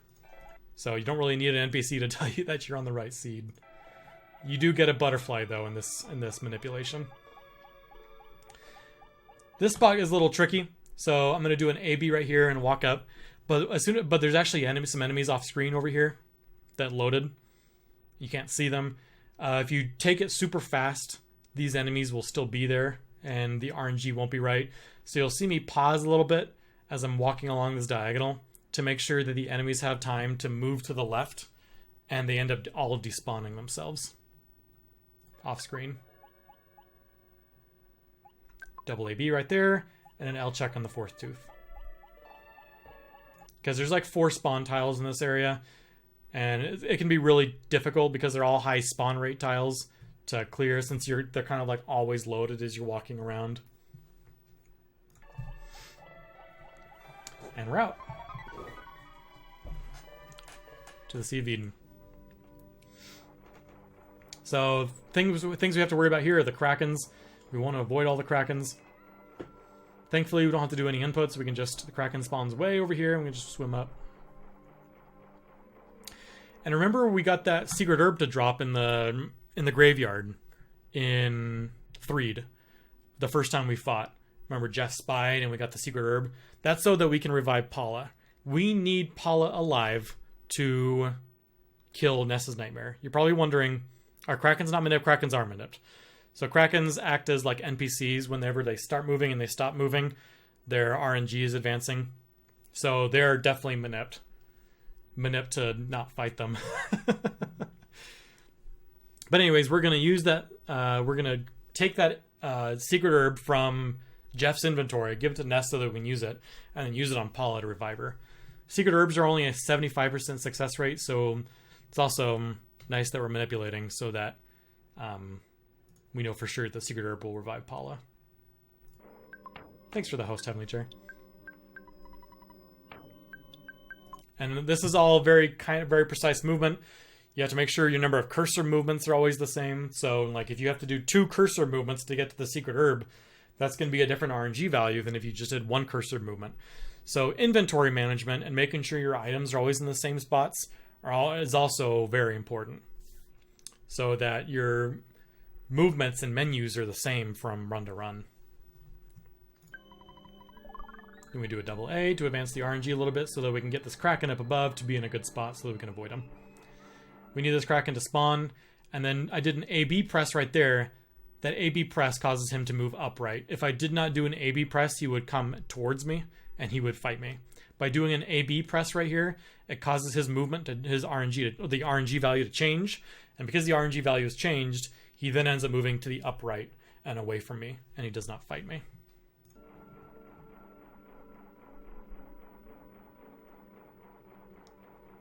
Do you ever end up with extra skip sandwiches that change inventory? No. Not on Jeff. And not on Ness. Because you're only doing 2 skip sandwiches with Jeff, and you use both of them, and you've used both of your skip sandwiches on Ness, all of your skip sandwiches should be out of your inventory at this point, if you're doing the faster route. If you did the slower route and the safer route in Winters by buying 4 skip sandwiches, then yes, if you did the skips in fewer or more skip sandwiches, you do have to worry a little bit about your inventory. Sometimes it's safer just to drop all your skip sandwiches if you get through in fewer, so that your inventory is always the same. And then I intentionally start this fight in the middle of Kraken's movement. If you saw Kraken, they act just like an NPC. Whenever they start moving, their RNG changes, and whenever they stop moving, their RNG changes. So I intentionally wait for the Kraken to start his movement, and I initiate the fight as he's moving.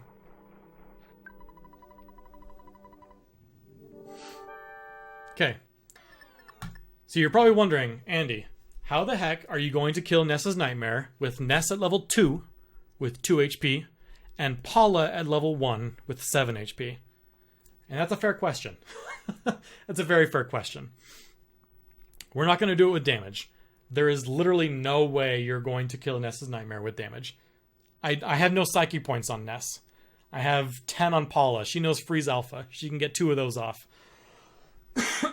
Otherwise, I'm going to be doing 1 damage or 2 damage a turn for my bashes until I do like 6 or 1600 damage. No, thank you. Instead, what we're going to do is we need Paula to pray and make everyone feel strange. By making everyone feel strange, we can get Ness's Nightmare to attack himself. And you could say, oh, you could just manipulate some Rock and Omegas to kill him really fast. We're going to do something even cooler than that. We're going to make him... He has a Flash Omega move, which has a small chance of insta-killing somebody. So, we are going to pray to make everyone feel strange, and then we're going to have Ness's Nightmare kill Paula off. We don't want Paula to gain levels. Paula can be at level 1 for the Gygas fight. If Paula is alive, it's like 2 more extra minutes of levels. We want to do this quickly. So part of this fight is going to be to have Paula die once everyone is feeling strange.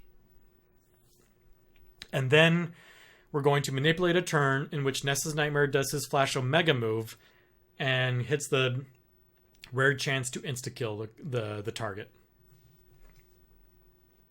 Okay, so doing some inputs, doing some ABs to advance the RNG to a good turn. Defend and pray. He does an empty turn, that doesn't really matter, makes us cry, it doesn't matter. Terrible heavy writing sound. Everybody feels strange, including Ness's Nightmare. Do some RNG advances to have both the people defend. He did his flash attack, which hit us. The feeling strange didn't get taken into effect, but Paula died. Perfect. Got 2 of those requirements satisfied. And then unfortunately, when I was routing this fight, I tried like 1,000 different turns of trying to find a good round. So when I say when I was routing this fight, I mean like I literally sat here and was like, advance the RNG 3 units. What turn happens if I just defend? Advance the unit, fight 4 units. What happens? Advance the unit, advance the RNG 5 units. What happens? 6, 7, 8, 9, 10. I did that probably 1,000 times until I found a turn where Ness's Nightmare killed himself. It took me a couple hours to find, but the result is what you see here.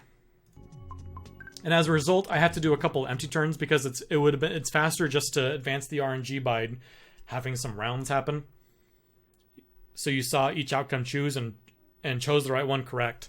I saw thousands of results that could have happened here. Or not thousands, probably 8,000. And I finally found the one that I wanted, which is where Ness's Nightmare did a flash move and killed himself. And that's what the RNG advance does.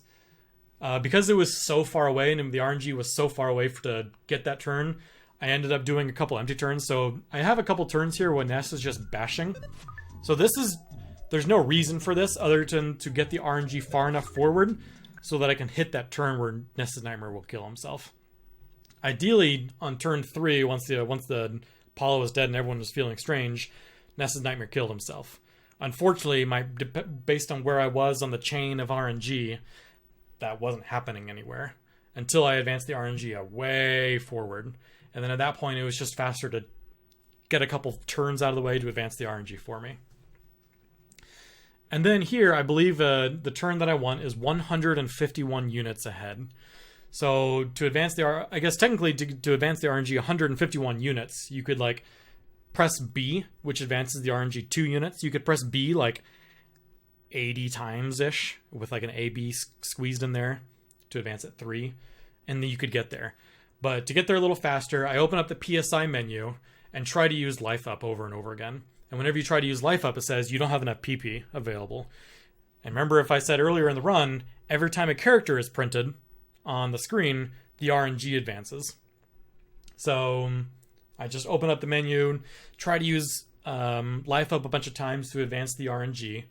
And then I exit out of that, press B a few times, and then I'm at the exact RNG value I want, where Ness's Nightmare will kill himself.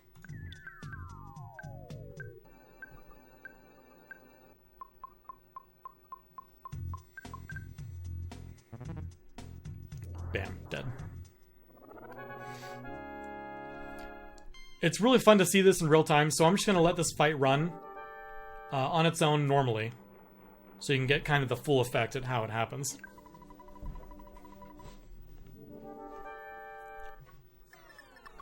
Get everyone feeling strange. Turn 1.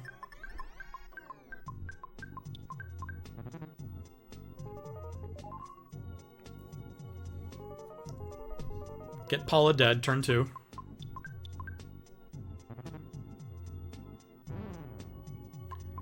Next 2 turns are to get the RNG to advance, to get to the right value so I can do the turn I want.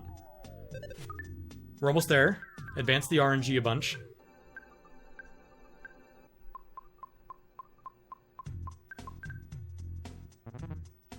And then we're there.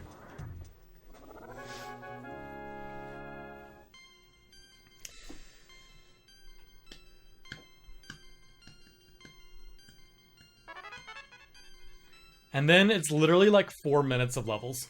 technically it's like 3 minutes, but then there's some text afterward. So I don't think you guys want to watch 3 minutes of level ups. So just know that because the RNG is still being manipulated and stuff, all these level ups and stuff are always the same from run to run. So my HP is always going to go up the same amount. My psychic points are always going to go up the same amount. And it's also important to be manipulating because stats are important for the last fight we need to do, Gygas. And because Ness is the only one at a reasonable level, stats are a little bit more important. Right now, Meteorite is not manipulated, correct? For a future run, you might one thing I've wanted to consider is continuing manipulation after Ness's Nightmare, because the first thing we have to do now is we get put back in Saturn Valley after this fight, and then we're gonna go to Dark Onet and get up to the Meteorite to advance the story.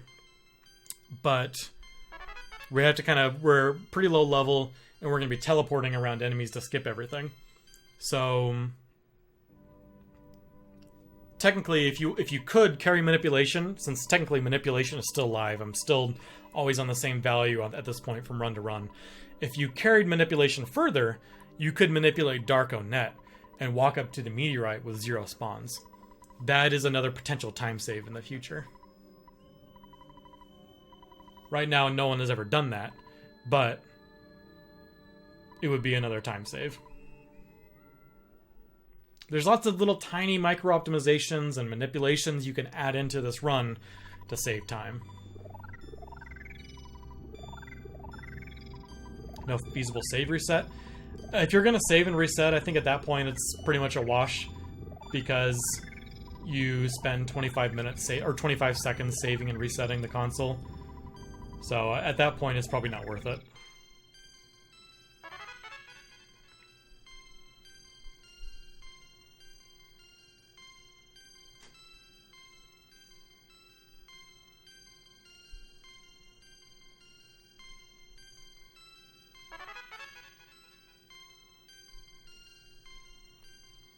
So we're going to end up here at level 39.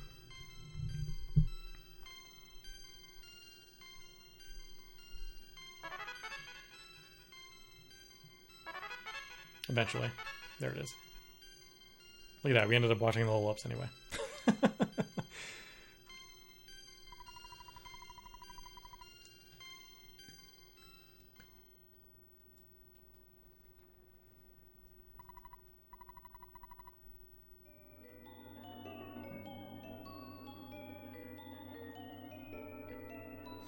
Now we get slowly teleported through all the sanctuaries we never went to, because we literally never went to, did a single sanctuary. So that's kind of fun. You never have to kill a single boss to beat the game. Besides Ness's Nightmare. Technically, you don't even have to kill Starman Jr. You can get past Starman Jr., but it's by moving like a single frame at a time, but it's really hard to do on console.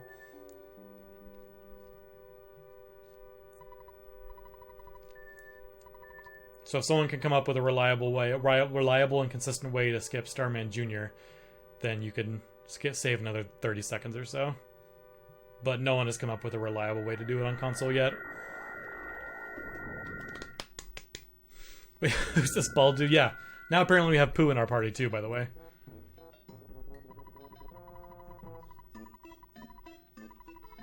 So now if you remember, I talked about those events. We've accomplished 2 of those events. We fell down the hole in Lumine Hall, and we beat Ness's Nightmare. So now this phase distorter is here, and we can use it.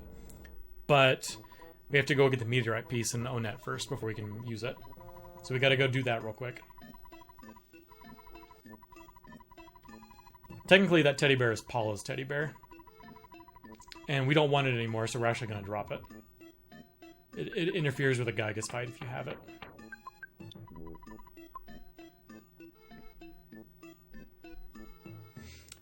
First thing we have to do, though, is the game kind of expects you to do certain things, and whenever you hit certain triggers and stuff, the game gives you teleport locations. So technically, right now, we do not have Saturn Valley as a teleport location. So if we teleported to Onet, we couldn't get back. Unless we did another out-of-bounds glitch to get back. So it's faster to... The game gives you the teleport location of Saturn Valley as soon as you enter the area for the first time. And as soon as you make this cave transition, that's when it gives it to you, when you come back in. So during this transition, we get Saturn Valley as a teleport location. And then onto Onett.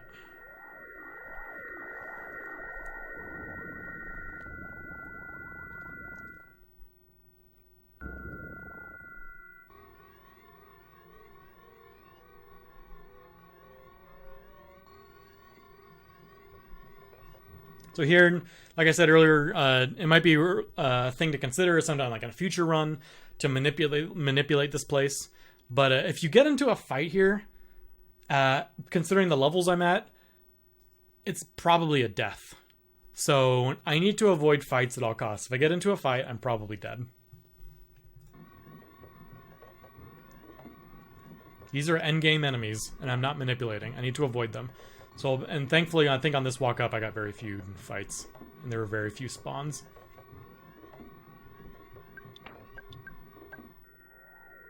Hey, Lowercase just subscribed with a tier 1 sub. Thank you very much, Lowercase. Appreciate that. Okay, so yeah, I'm just teleporting through this area to get past these guys. A lot of times what I'm doing is I'm crashing into walls intentionally pretty early. Technically, I could carry this teleport probably way over this way a little bit more. But I crash before spawn tiles. I know there's a spawn tile like right here. And I crash before it so that I know that how I need to react. If I try and go through it and there were enemies here, all of a sudden I ran into an enemy. And I have to be really fast or really lucky. I have to be really fast and really lucky to avoid getting into the fight. But I crash before spawn tiles so I know how to react and how to deal with them. Yep, so there was a spawn tile that did activate, but they were up north.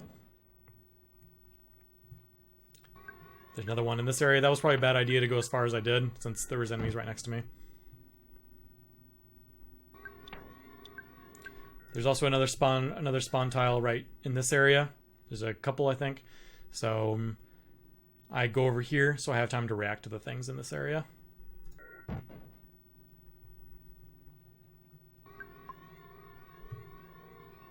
And a lot of times you'll see as soon as I crash into a tree and I end the teleport, I press a button and open up the menu so that the spawns will pop up and I have time to react to make decisions and stuff.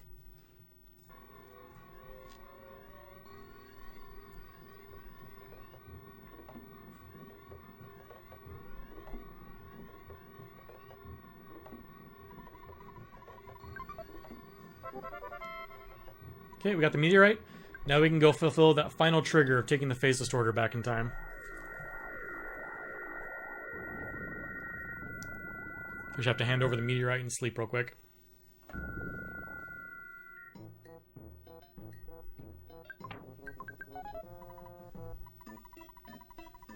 Getting close though. The run ends in 15 minutes. And most of that is just the final Gygas fight.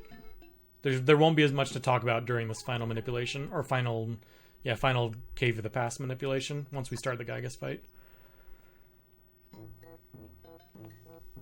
I've spent like 2.5 hours up to this point, or 2 hours or something, and that's pretty much the bulk of it.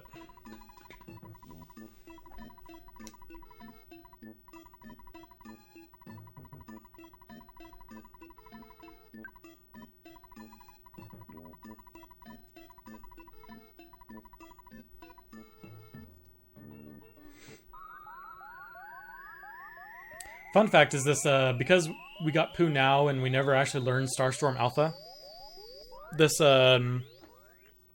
dude will still teach Pooh Starstorm Omega, but if you look at it in the PSI menu, it doesn't actually have a name, it just has an Omega, and it doesn't say that it's Starstorm to the left. Little bug. It says I learned Starstorm Omega, but then if you try and use it in a fight, it just... the row is empty where the name should be, and it just has an Omega to the right. You can still use it, you just don't know what it is.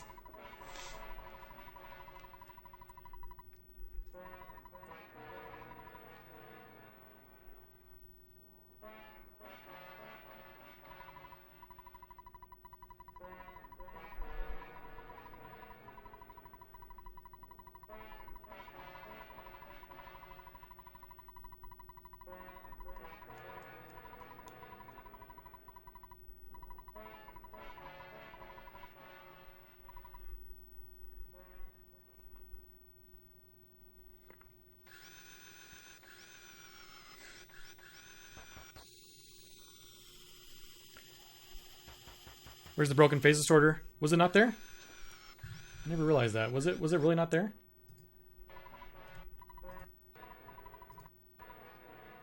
Hey, look at that. The broken phase distorter is not there. Interesting. I guess there's some story trigger I didn't hit that makes it be there. Didn't ever realize that. Okay, let's go ahead and jump ahead. There's just a little mini cutscene. Yeah, you all know how this works. How you doing, lowercase? Thanks again for the sub. I'm not sure what the trigger is to make that broken phase distorter there, but who knows? Maybe it's probably something like falling in the underworld or something. It's triggered when Pokey takes the helicopter. Huh. I'm wondering, because it would feel like I guess it wouldn't trigger if it triggered when you fell down the hole in Lumine Hall to the underworld, which is the first time you can really get access to this place from underworld. It would be there, but it's not. Who knows? Okay, we're just going back in time. First thing we're gonna do, remember, because we're not carrying RNG manipulation right now, so, and we want to. So the first thing we're gonna do is save at the phase distorter at the machine and reset so we can start carrying RNG manipulation to manipulate for the Gygas fight. Otherwise, there's no chance we would win. Ness is like level 39, but everyone else is... Paula's level 2, Jeff's level 1. Pooh's like his standard level 13 or whatever he is when you get him. Okay, save and reset the console.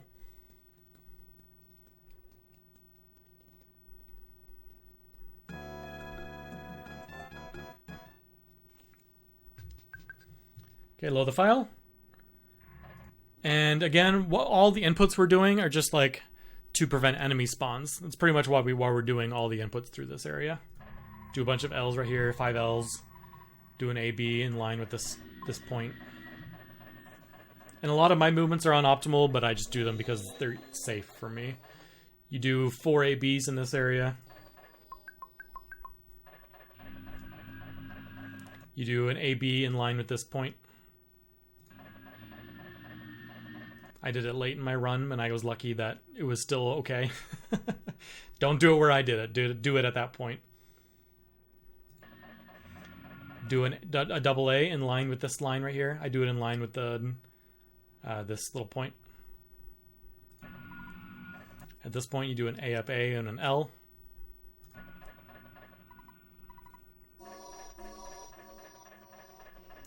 Okay, and as we're walking up here, there's actually some enemies that spawned over off to the left. So we're going to walk up to all the way to as far as we can and wait a few seconds. By waiting a few seconds, the enemies that are moving around over to the left end up moving off screen, and they despawn themselves. And then we advance the RNG a little bit to prevent a couple other spawn tiles from triggering. We do an AB, AB, A, down, down, B. Some other people do some other things. Some other people like open up a menu to advance the RNG. The thing is, like, you just have to advance the RNG. What, like, an AB is 3, another AB is 3, and an AB down, down, B is a 3 plus 2.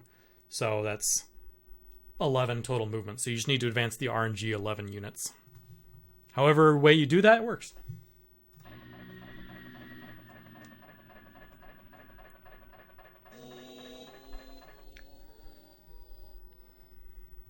And then what I do right here is I walk up in line with this point, and I do a triple AB.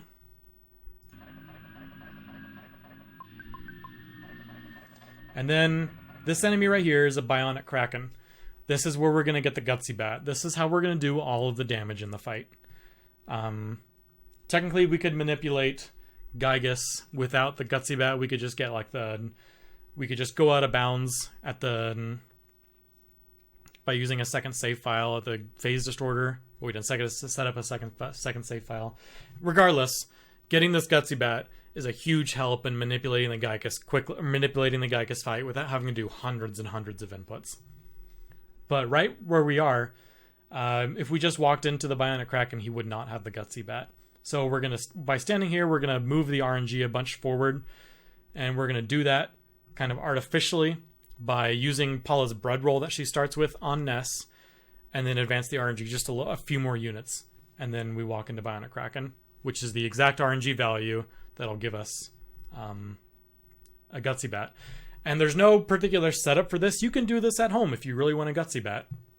You follow the inputs and the stuff that I did, and you will get a Gutsy Bat. It doesn't require any specific levels or anything like that. So if you're sitting at your save file at home and you're like, I want to get a Gutsy Bat, you literally walk through and do the inputs that I did, regardless of what your save file looks like, and you in this Bionic Kraken will have a Gutsy Bat.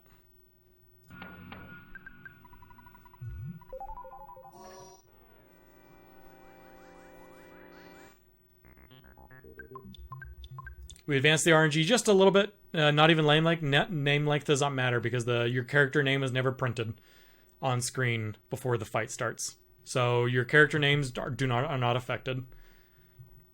You might have to do a different number of inputs, a different number of RNG advances before the Bionic Kraken, or you might have to do something a little bit different because I used the bread roll on Ness, and then there was 2 character names printed right there, and they were both 1 apiece. I believe some old RNG route did like a double A tap like 4 times, and then like an AB or something like that. You just have to do the same number of RNG advances that happen right there, and you'll get the Gutsy Bat. I'm not exactly sure what a way to do it is right now without having to use a bread roll or anything like that, but you can get it.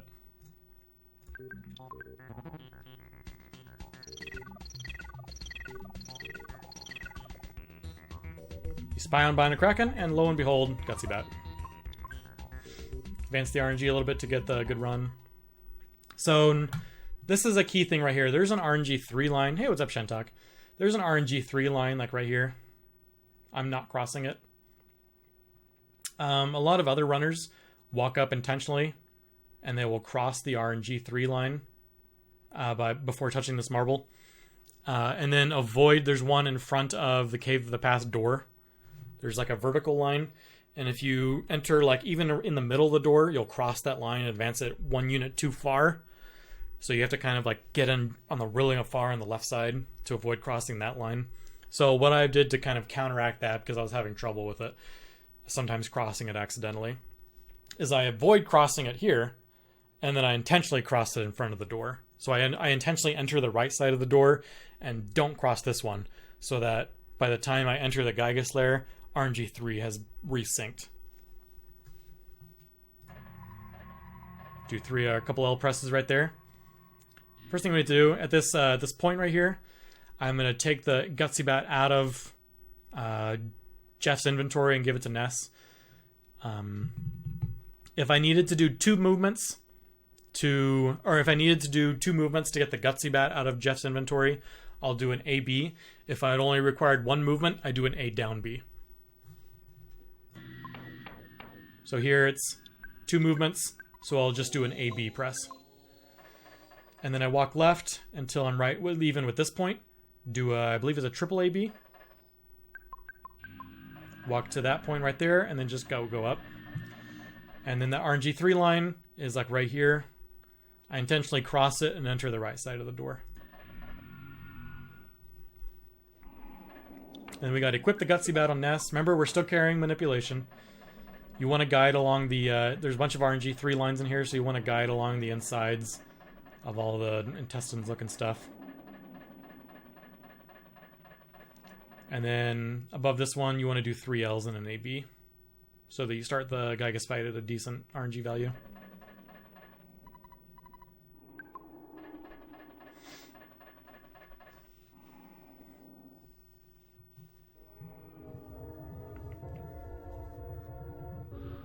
Yeah, you'd have to make sure that Jeff has enough room. Oh no, you don't even have to make sure that Jeff has enough room, because you don't have to spy on the Kraken. As soon as the fight starts, the Gutsy Bat's there. You could kill the Bionic Kraken and still get the Gutsy Bat. You don't have to spy to get it. As soon as the fight starts, Bionic Kraken has the Gutsy Bat. You can just kill him normally.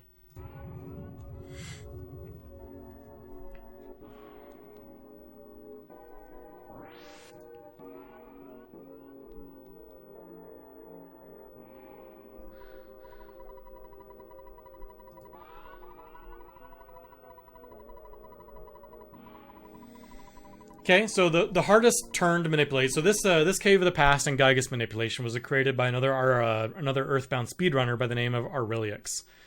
And I can only imagine how difficult this first turn was to route. Because remember, Paula's level 1, Ness is the only one at a reasonable level. Ness or Gygus' Rockin' Alpha will kill Paula and Jeff, guaranteed. A Rockin' Beta will pretty much kill Paula, Jeff, and Pooh. So Ness would be the only one to survive. And we need Paula alive. Paula has to be alive to pray. We don't have any revive items or anything like that. Ness doesn't know the third healing. So Ness wouldn't be able to revive Paula anyway. So Paula has to survive the first round. And there's literally only one way to do that, with a guts save. And because Paula has such a low amount of guts, there's a 1 in 20 chance for anyone to survive an attack and get that guts save. So you have to route in a turn where Paula prays, and we're going to route in that turn where Paula prays, and we'll put everybody to sleep. And then Ness will be the only one to wake up, and Gygus will stay asleep for the entire fight. Pokey wakes up like 3 turns later, but we paralyze him. And then we're free to just beat on Pokey until he's dead. So the first turn is the most important one.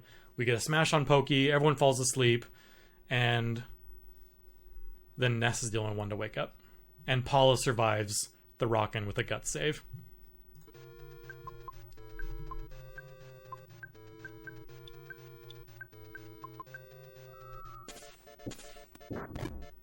And that's what all those inputs were before. See, Paula took 69 damage, but she survived.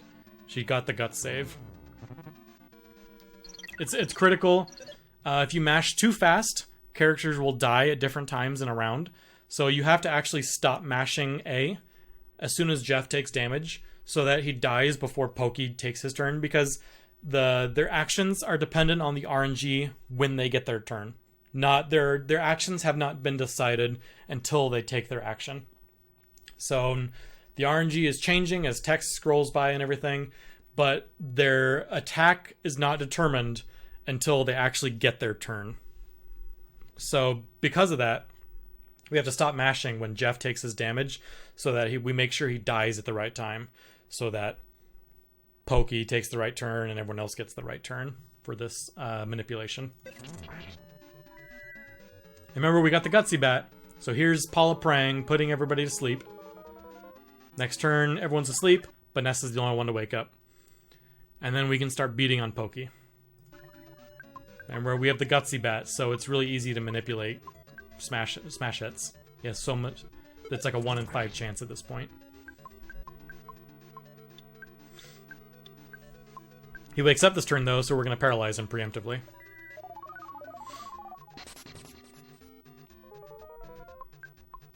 More manipulated turns to get a smash on Armored Pokey.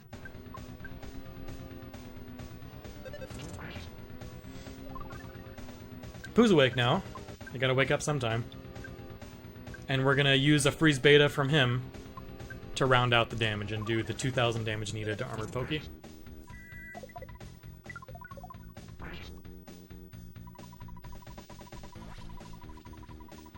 Because 5 smashes are not variable in damage. A smash will always do 4 times your offense minus the enemy's defense. In this case, 4 times Ness's offense minus Armored Pokey's defense is 385 damage. You do that 5 times, and you're, 15 times 5 short, 75 damage. Throw in a freeze beta, and that finishes him off.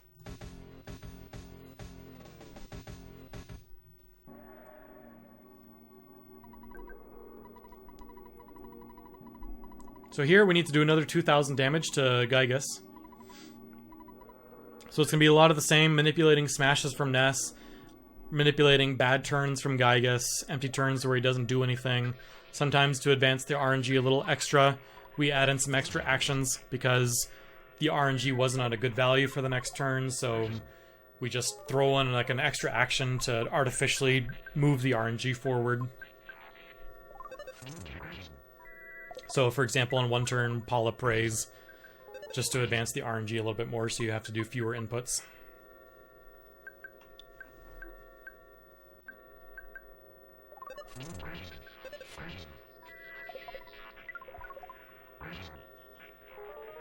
And we also want those solidifies so that Gygus can't have turns. Those are very helpful. Here's another solidify. Paula pray to artificially advance the RNG a little bit. And a final smash.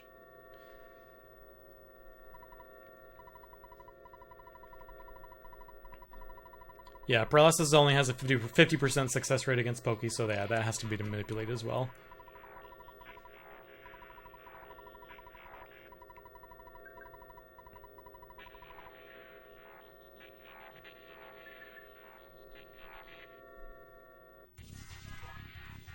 So here, Gygas has a pretty high chance of just having an empty turn. It's like a 1 in 4 chance. So this phase, phase 3, is mostly manipulating Gygas to have empty turns, so he doesn't do any attacks. It's the fastest way to get out of the fight, and it's also the safest. It's nice that those happen to be the same.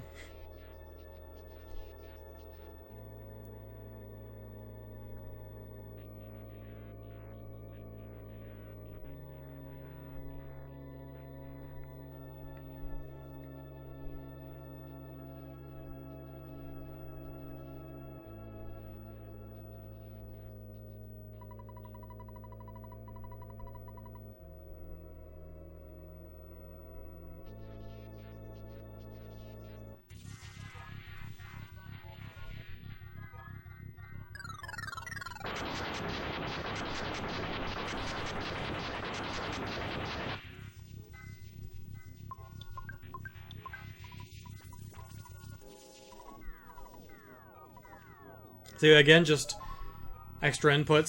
Sometimes it's as simple as just doing like an extra B press. Sometimes it's as simple as doing like an AB advancing at 3 units. Sometimes we move the cursor a little bit extra to get the right value, but just little extra movements, little extra inputs to advance the RNG a little bit so that Gygas doesn't do any attacks.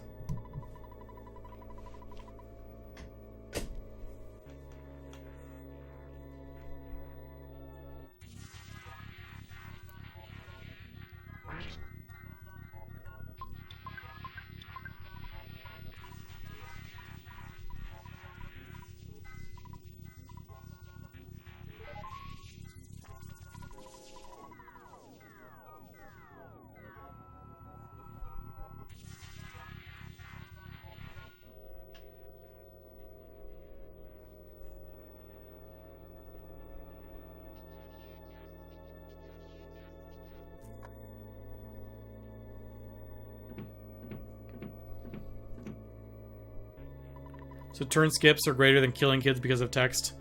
Yeah. Anytime Gygas takes a turn, you have to take the damage, you have to see all the text, you have to see his attack animation. It's faster just to choose defend every time. I mean, it takes an extra, like half a second to see that character's say, or probably a quarter of a second to see it say A is on guard, and probably less to choose defend. I think it would take longer to kill off the kid. Ideally, you just want empty turns, but if he's gonna attack, yeah, you would want him to kill off kids that aren't Paula.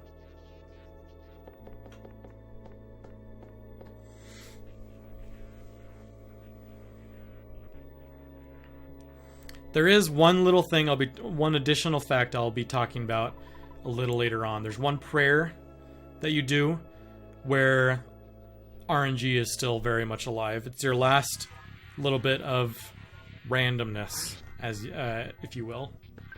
Even though you're manipulating, it's essentially out of your control and dependent on how fast you can mash. Should be happening pretty soon, I believe. If not this prayer, the next one.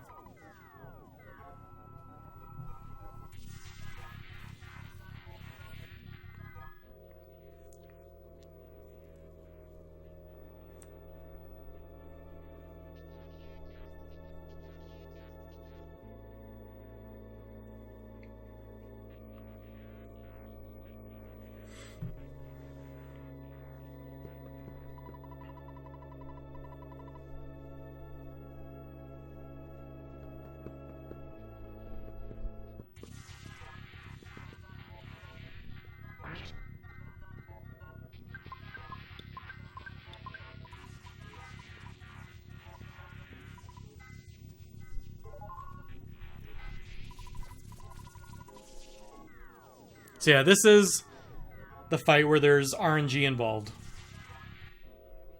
So, this is the only prayer where there's NPCs. And remember, if we talked way back at the beginning of the run, the things that can influence RNG 1 and RNG 2. And one is when an NPC starts moving, and one is when an NPC stops moving. And I also mentioned that when there's more NPCs on screen, it means your windows of when you do things need to be smaller and smaller, and it becomes tighter and more difficult. This is one of those times. And this is also one of the only times where NPCs keep moving when there's dialogue on screen. Usually if you like open up a menu or you're talking to someone, things stop happening. In this case, things keep happening. So you need to mash quickly to get out of... There's only one text screen to mash through. Like one... As soon as you get through one screen of text, you're done mashing. But depending on how you mash, you can get a different... it kind of forks, and you can get different RNG values for the rest of the fight. So it's key to mash this first window right there as fast as you can. What we use as an indicator of what RNG seed we're on is the damage roll.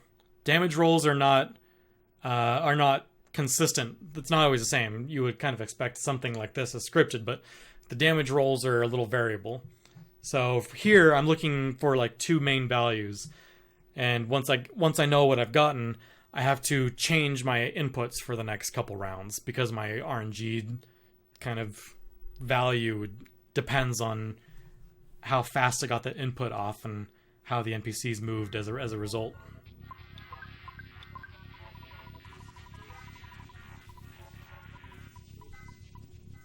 So that is the last bit of like kind of RNG in the game. Even though you're manipulating, you still have to kind of react to something that's kind of out of your control. I mean, if you could mash at 60 frames a second, then it wouldn't be RNG, but no one is that good at mashing, so we still have to deal with that last little bit.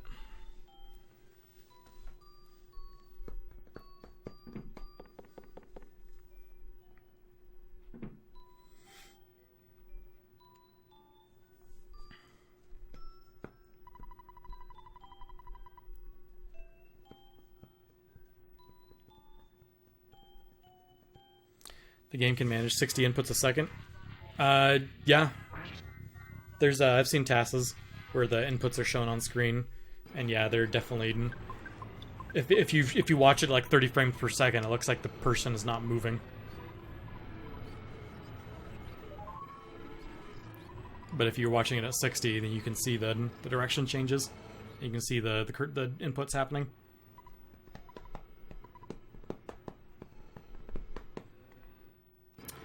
And last few inputs to get one last empty turn, and bonk. That is how you beat Earthbound in 51 minutes.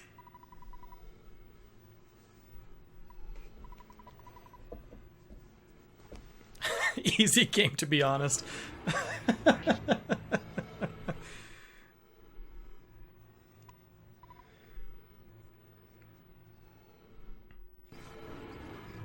I can take off the webcam and you can see my previous reaction to this world record from when I got it.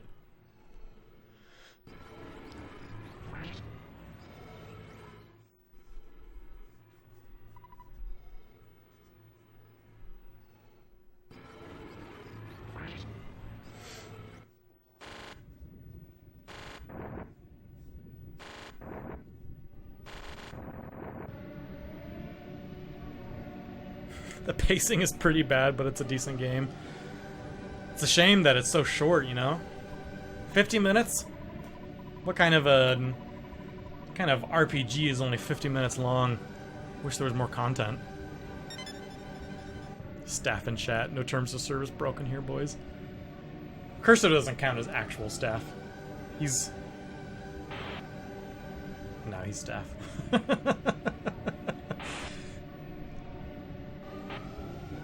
Just a normie.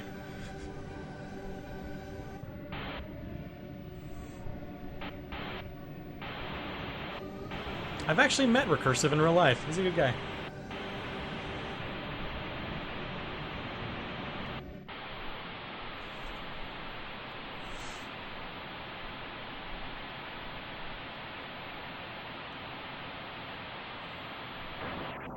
Did I go over the fake RNG that looks good but you're off manip during the prey sequence? I didn't, because I've never encountered it and I'm not particularly sure how it works. Apparently, if you're during the prey sequence, those last 2 turns when the RNG can fork depending on your inputs and stuff, some people have gotten like a mysterious like bad turns where the damage is the same or his damage is right, but still the RNG is off. I've never encountered that, so I'm not really aware of how it works or what causes it or anything like that, so I can't really say anything to it. It's super rare, though. All right. That was about 2.5 hours of commentary over the current 90% world record and my PB. This 90% PB is far from optimized. It's getting close. My guess is there's still maybe 2 minutes to save. If you do like crazy fast inputs, you do ONET in a single segment without having to reset. You manipulate dark ONET. You and just little optimizations like that. You throw all those in. I think this run will bottom out about 49 minutes. As of right now, though, this is the world record. Probably won't be for very much longer. But, this has been fun.